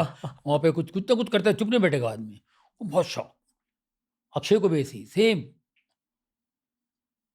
अक्षय कुमार भी कुछ तो कुछ उसकी ऑब्जर्वेशन है ना, कुछ ये बने अरे हमारे एक बार ऐसा होता था, एक बार ऐसा हुआ, वो शुरू हो जाए। वो होता है आपके अंदर, कण होता है, तभी आप करते हैं। कीड़ा हाँ, कीड़ा होना कीटाणु। गोविंदा को सक्सेस उनके ये सेंस ऑफ ह्यूमर से ही मिला, आपको ये ऐसा लगता है? उनकी सक्सेस की वजह क्या थी? Dance, very good dance. Performance. क्या है ना, देखो रिदम में बहुत कम लोग डांस करते हैं, इसके अंदर रिदम भरा हुआ है। मेलोडी भी इसलिए कि माँ सिंगर थी, क्लासिकल सिंगर थी ना उनकी माँ निर्मला देवी जी जी। और वो ब्लड में है। और रिदम डांस मतलब रिदम उसके हाथ से छूट ही नहीं सकता, इतना भरा हुआ, और उसको कोई छू नहीं सकता डांस में। बहुत कमाल का डांसर है इसमें। डांस की वजह से बॉडी लैंग्वेज भी बदल जाती है, आपके हाँ। बॉडी पर कंट्रोल आ जाता है। हाँ। फिर अगर किसी चीज को और फनी बनाना है, बॉडी के थ्रू आप फनी बना सकते हो, ऐसा मुझे लगता है एज अ व्यूअर। बिल्कुल बिल्कुल, तो वो है बॉडी लैंग्वेज में थी बात। और डांस में क्या है ना, परफेक्ट डांस करने वाले बहुत कम होते हैं। जैसे मैं भी डांस करता हूँ, लेकिन मैं परफेक्ट नहीं, गोविंदा जैसा परफेक्ट नहीं हूँ। रिदम कहीं ना कहीं छूट जाता है, उसका तिरन छूट ही नहीं सकता, ऐसा है, उसके अंदर बॉडी में है। हमको बहुत प्रैक्टिस करना पड़ेगा, बहुत रिहर्सल कर, तब जाके एक मुश्किल मोमेंट, सिंपल मोमेंट तो ठीक है, कोई मुश्किल मोमेंट है वो रट कर लेता वो। उसने कथक, क्लासिकल्स, ये जाज, वेस्टर्न सब कुछ सीखा है जी, समझे कि नहीं? तो वो ऐसा है, और उसके अंदर ऑलरेडी है रिदम और सीखा हुआ सब। मैं ना उनको बहुत ज़्यादा रिस्पेक्ट और प्यार के साथ इस पॉडकास्ट पर बुलाकर उनसे बातें करना चाहता हूँ। उनसे भी कुछ कुछ टॉपिक्स के बारे में बात करना है। फॉर एग्जाम्पल कॉमेडी फिल्म्स, ये मैं एक्चुअली आपके साथ भी बात कर सकता हूँ। जैसे अभी भी ना हम सारे लोग जितने भी लोग मेरे एज के, मैं 1993 बॉर्न हूँ, जितने भी लोग मेरे एज के अभी भी 90s के कॉमेडी फिल्म्स देखते हैं टाइम पास के लिए, मतलब फ्रेश हो जाने के लिए। पर आजकल ऐसी फिल्म्स बनते नहीं, थोड़ा बदल गए, अलग हिसाब से बनते ना। इस सिचुएशन को देखने का नजरिया क्या है आपका? मतलब क्यों हो रहा है ये? कॉमेडी फिल्म्स आजकल बनते क्यों? अभी क्या है ना, टैलेंट गायब होते जा रहा है। पहले क्या होता था, टैलेंट, अरे रू गायब हो रही है। आर्टिस्ट, हाँ, हमारे लोग किशोर कुमार, हमारे गुरु लोग जो है बड़े, जॉनी वाकर साहब, किशोर कुमार साहब, महमूद साहब, जगदीप साहब, है ना, ये हमारे बड़े थे, इनको हम देख देख के बड़े हुए, समझे कि नहीं? और ये लोगों को हमने देखा, ये लोग एक्स्ट्राऑर्डिनरी थे, जीनियस लोग थे। हमें लगता है हम क्या करेंगे इनकी बात, ये इतना कुछ कर दिया, हम क्या करेंगे यार, अपना स्टेज का करते रहो, मिमिक्री जो है मिल रहा है खा लो, निकल लो, अपना कोई काम नहीं है। लेकिन कुदरती करते गए, होता गया, करते गए, होता गया, तो उनका भी ऐसा हुआ। लेकिन क्या बॉडी लैंग्वेज होती थी, किशोर कुमार जी ने, क्या बॉडी लैंग्वेज उनकी, किशोर कुमार जी अमेजिंग। तो आप मुझे बताइए, आज किसकी बॉडी लैंग्वेज आपको लगती है? अगर आप आज की जनरेशन को पता ही नहीं है, वो महमूद साहब को कहाँ जानते हैं? महमूद साहब की फिल्में दिखा दो, जैसे जवाब पिक्चर आई थी, एक जोड़ी हमारी जमे कैसी जानी, आपने सुना, गाना देखा है? उसमें चार्ली चैपलिन गया उन्होंने, जोड़ी हमारी जमे की कैसी जानी, हम तो है अंग्रेजी तुम लड़की, पूरा चार्ली चैपलिन किया। चार्ली चैपलिन उस जमाने में कैसे किया, इस आदमी ने, कौन है आदमी? बच्चे हैरान होंगे, वो देखते ही नहीं है, वो कलर ही नहीं देख रहे हैं उनको, इस्तेमाल कर फलाना, उस जमाने का कपड़े, ये वो, हटाओ यार, आज की पिक्चरें लगाओ। तो ये आज के हिसाब से पैदा हुए, आज की चीज़ें अच्छी लगती हैं उनको। पुरानी फिल्में देखें तो वो हैरान हो जाएंगे, ये लोगों ने क्या काम किया। आज भी आप चार्ली चैपलिन को देखो, क्या किया उस आदमी ने, आप पागल हो जाओगे। लेकिन वो ब्लैक एंड व्हाइट कौन देखेगा यार, उस आदमी ने हंसाया, रुलाया, कितना खतरनाक ऑब्जर्वेशन था उस आदमी का, कितने डीप जाते थे वो। मिस्टर बीन भी, मिस्टर बीन तो बाद में आए, मिस्टर बीन बहुत बाद में आए, मैं चार्ली चैपलिन की बात कर रहा हूँ। जी जी सर, क्या क्या स्केटिंग वेटिंग, अजीब अजीब क्या क्या किया उस आदमी ने। मशीनें बना के उसके अंदर से कॉमेडी निकाल रहे हैं आप, क्या क्या रुलाया भी, हंसाया भी, रुला भी, without saying anything, no dialogues, खाली वो हो रहा है। उनकी फिल्में देखकर आप एक्टिंग सीख सकते हो ना, चार्ली चैपलिन की। बिल्कुल सीख सकते हैं आप, बहुत कुछ सीख सकते हैं। रुलाना, खाली एक्सप्रेशन, उससे आप, उन्होंने दे दिया है, बाकी सब लाइंस आ रहे हैं, सब टाइटल्स आ रहे हैं इंग्लिश में, बाकी तो वो पहले डायलॉग था नहीं, साउंड था ही नहीं, साउंड कहाँ थी बात। सब बैकग्राउंड म्यूजिक और क्या क्या कर रहे हैं, ठटाक ठाक ठाक ठाक कर रहे, टाइमिंग क्या है हमारा, ये घूर रहे हैं गिर रहे हैं, कितनी फुर्ती, ये क्या क्या चीज़ें उन्होंने की हैं। तो हमारे बुजुर्ग लोग, हमारे सीनियर लोग बहुत बड़े थे, ये हमारे लिए काफ़ी है हम्बल रहने के लिए कि इनसे बड़े हम हो ही नहीं सकते, उतना काफ़ी है। अगर आप समझेंगे तो, अगर आपने आपको बड़ा समझ रहे हो तो फिर कोई इलाज ही नहीं फिर उसका, कि अभी बहुत कुछ कर रहे हैं यार, इन्होंने भी किया, वो तो हम कोई नज़दीक नहीं पहुंच सकते हैं, तो फिर आप हम्बल हो जाते हैं। जी जी। हम्बल होने से क्या होता है, आपका फ़ायदा होता है, आप सीखते हैं, करियर लंबा हो जाता है। यस, हम्बल होने से आपको फ़ायदा ही है, नुकसान कभी नहीं है। तो बॉडी लैंग्वेज की बात निकली ना, तो आज बॉडी लैंग्वेज नहीं है, क्योंकि उतना क्या बोलते हैं वो, ये उतने टैलेंटेड लोग नहीं हैं।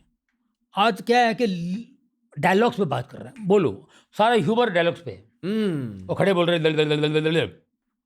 एक ज़माने में आयुष जवाहर साहब थे, वो हिलते नहीं थे, फनी होता था, लेकिन सीधा बोल रहे हैं। और किशोर कुमार कुछ भी नहीं कर रहे हैं, यूं यूं यूं कर रहे हैं, पीछे खड़े होकर आप हंस रहे हैं। एक पूरा ऐसा ग्रुप है फैमिली का, उसमें महमूद साहब खड़े हैं, नो डायलॉग, लेकिन कुछ तो कुछ कर रहे हैं वो, और आपकी नज़र उन पे ही जाएगी। तो ये ऐसे लोग तो चुप नहीं बैठ सकते, उनकी बॉडी में बात थी, बहुत टैलेंट भरे हुए थे वो टैलेंट से। आज वो उसकी कमी है, वो चाहिए, वो चाहिए। ऐसे लोगों को लाना चाहिए और ऐसे लोगों से निकलवा के लोगों को दिखाना चाहिए कि इसको बोलते टैलेंट।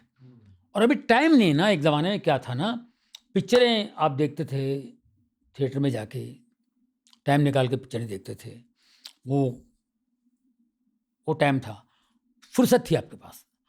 आज आपके पास फुर्सत नहीं है। आप बोले फिल्म देखी, आप बोला हाँ देखी मैंने, आधी गाड़ी में देखी है, आधी ऑफिस में देखी है, बाकी थोड़ी बच्ची है, घर जाके देखूँगा। फिल्म बनाने वालों के पास भी टाइम नहीं है, देखने वालों के पास टाइम नहीं है, राइटरों के पास टाइम नहीं है। पहले एक पिक्चर बनाते थे ना, तो राइटर बैठ के बंगला उसको देते, बंगला दिया, घर दे दिया, ये बात तू लिख, वो बैठ के लिखता था। वाह। वो लिखते लिखते लिखते लिखते पेपर फाड़ के, और आइडियाज आ रहे हैं, और आइडियाज आ रहे हैं, वो और सीन, क्या सोचा था मैंने, क्या बन गया यार, और खुद हैरान हूँ। तो देखो कलम में कितनी ताकत है, ऑटोमेटिक चीज़ें अच्छी बनने लगती है, अच्छा लिखने लगते हैं आप। तो ये जो है ना, वो चीज़ें बनती है, तो वो बना के ये चीज़ बन गई, अरे बोले कैसे, क्या लिखा आपने, नहीं सर ये बन गया सर, मुझे भी नहीं पता। राइटर भी ये होता था, वो एक फिल्म लिखता था उस ज़माने में, और खुशी के मारे, उसकी ज़रूरत भी इतनी नहीं थी, उस जो पैसे मिले उसका घर भी चलता उसका, और खुश हो के भाई ने लिखा है उस पर खुश था। आज एक फिल्म लिखेगा तो घर नहीं चला सकता है, उसकी ज़रूरत पूरी नहीं होती है ना, उसके पास गाड़ी आएगी ना गाड़ी आएगी, उसका गाड़ी भी नहीं, उसमें लोकल में भी जाएगा वो। आज गाड़ी ज़रूरी है, राइटर इसकी गाड़ी का है, पूछेगा तो मैं क्या बोलूँ। तो क्या है कि इसलिए उसको 10 पिक्चरें लिखनी पड़ती है, 10 पिक्चरें, तो टैलेंट बट रहा है 10 में। जी जी जी। हाँ वही। तो वो कितना हो गया, 50-50 ग्राम हो गया, पहले किलो में आता था टैलेंट 50-50 ग्राम में चले जा रहा है, 100 ग्राम में जा रहा है, ये फ़र्क हो गया है। आई डोंट, इसका दुख है मुझे। हाँ, अभी इसको कैसे लेते क्या मालूम। क्या है ना, लोग पहले भूखे रहे, आपको पता है, मैं कभी कभी दत्त साहब, धर्म जी, जितने बड़े बड़े स्टार, सुपरस्टार, आज भी उनका नाम लेते हैं ना, उनको देखिए, फिल्में देखिए, क्या बात है। ये लोगों ने उनकी स्टोरी सुनी आप, ये लोग कैसे कैसे पैदल पैदल गए स्ट्रगल करने, इधर गए उधर गए, बस के पैसे नहीं होते थे, गांव से पैसे आते थे, पंजाब से वो पैसे आते, उसको कम खर्चा करना, रहना भी है, इधर करना, भूखे रह के बेचारों ने कैसे कैसे, उनकी कहानी सुन के हमें, सर कि यार, मैं कभी कभी सोचता हूँ, अरे बाप रे बाप, उनका इंटरव्यू जैसे आप रही ना, रेडियो पर इंटरव्यू होता था, हम सुनते थे, मुझे शौक था ना, तो मैं सुनता हूँ, अरे बाप रे, उन लोगों ने ऐसे स्ट्रगल की, ये स्ट्रगल, ऐसी स्ट्रगल की। तो वो लोगों की जगह बनी है, उन लोगों ने फिल्में बनाई, उन लोगों ने घर, उनका घर, ये वो, आज भी उनकी इज्जत है, काम किया उन्होंने। तो स्ट्रगल इन्होंने, जो इनकी स्ट्रगल है वो कमाल था, और उसी स्ट्रगल से इन्होंने बहुत कुछ सीखा है कि आज स्ट्रगल ही नहीं है। आज आप ठक ठक ठक ठक ठक गए, डॉक्टर बैठे कर दे, यार मेरे को करवा दे यार, ये हो गया, ये अरे यार क्या करना है यार मुझे, यार यार मैं ठीक कर रहा हूँ क्या, यो आपको पता ही नहीं, ठीक है ना, ठीक, आपको कॉन्फिडेंस ही नहीं।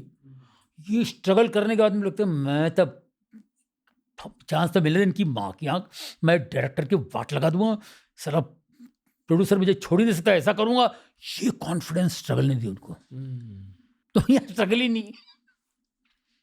ये लोग अंग्रेजी फिल्में जाकर फिल्में एक्टिंग सीखी इन्होंने। उसका कौन सा इंस्टीट्यूट था यार, कौन सा ये था, अंग्रेजी फिल्में जाके देखते थे एक्टिंग सीखने।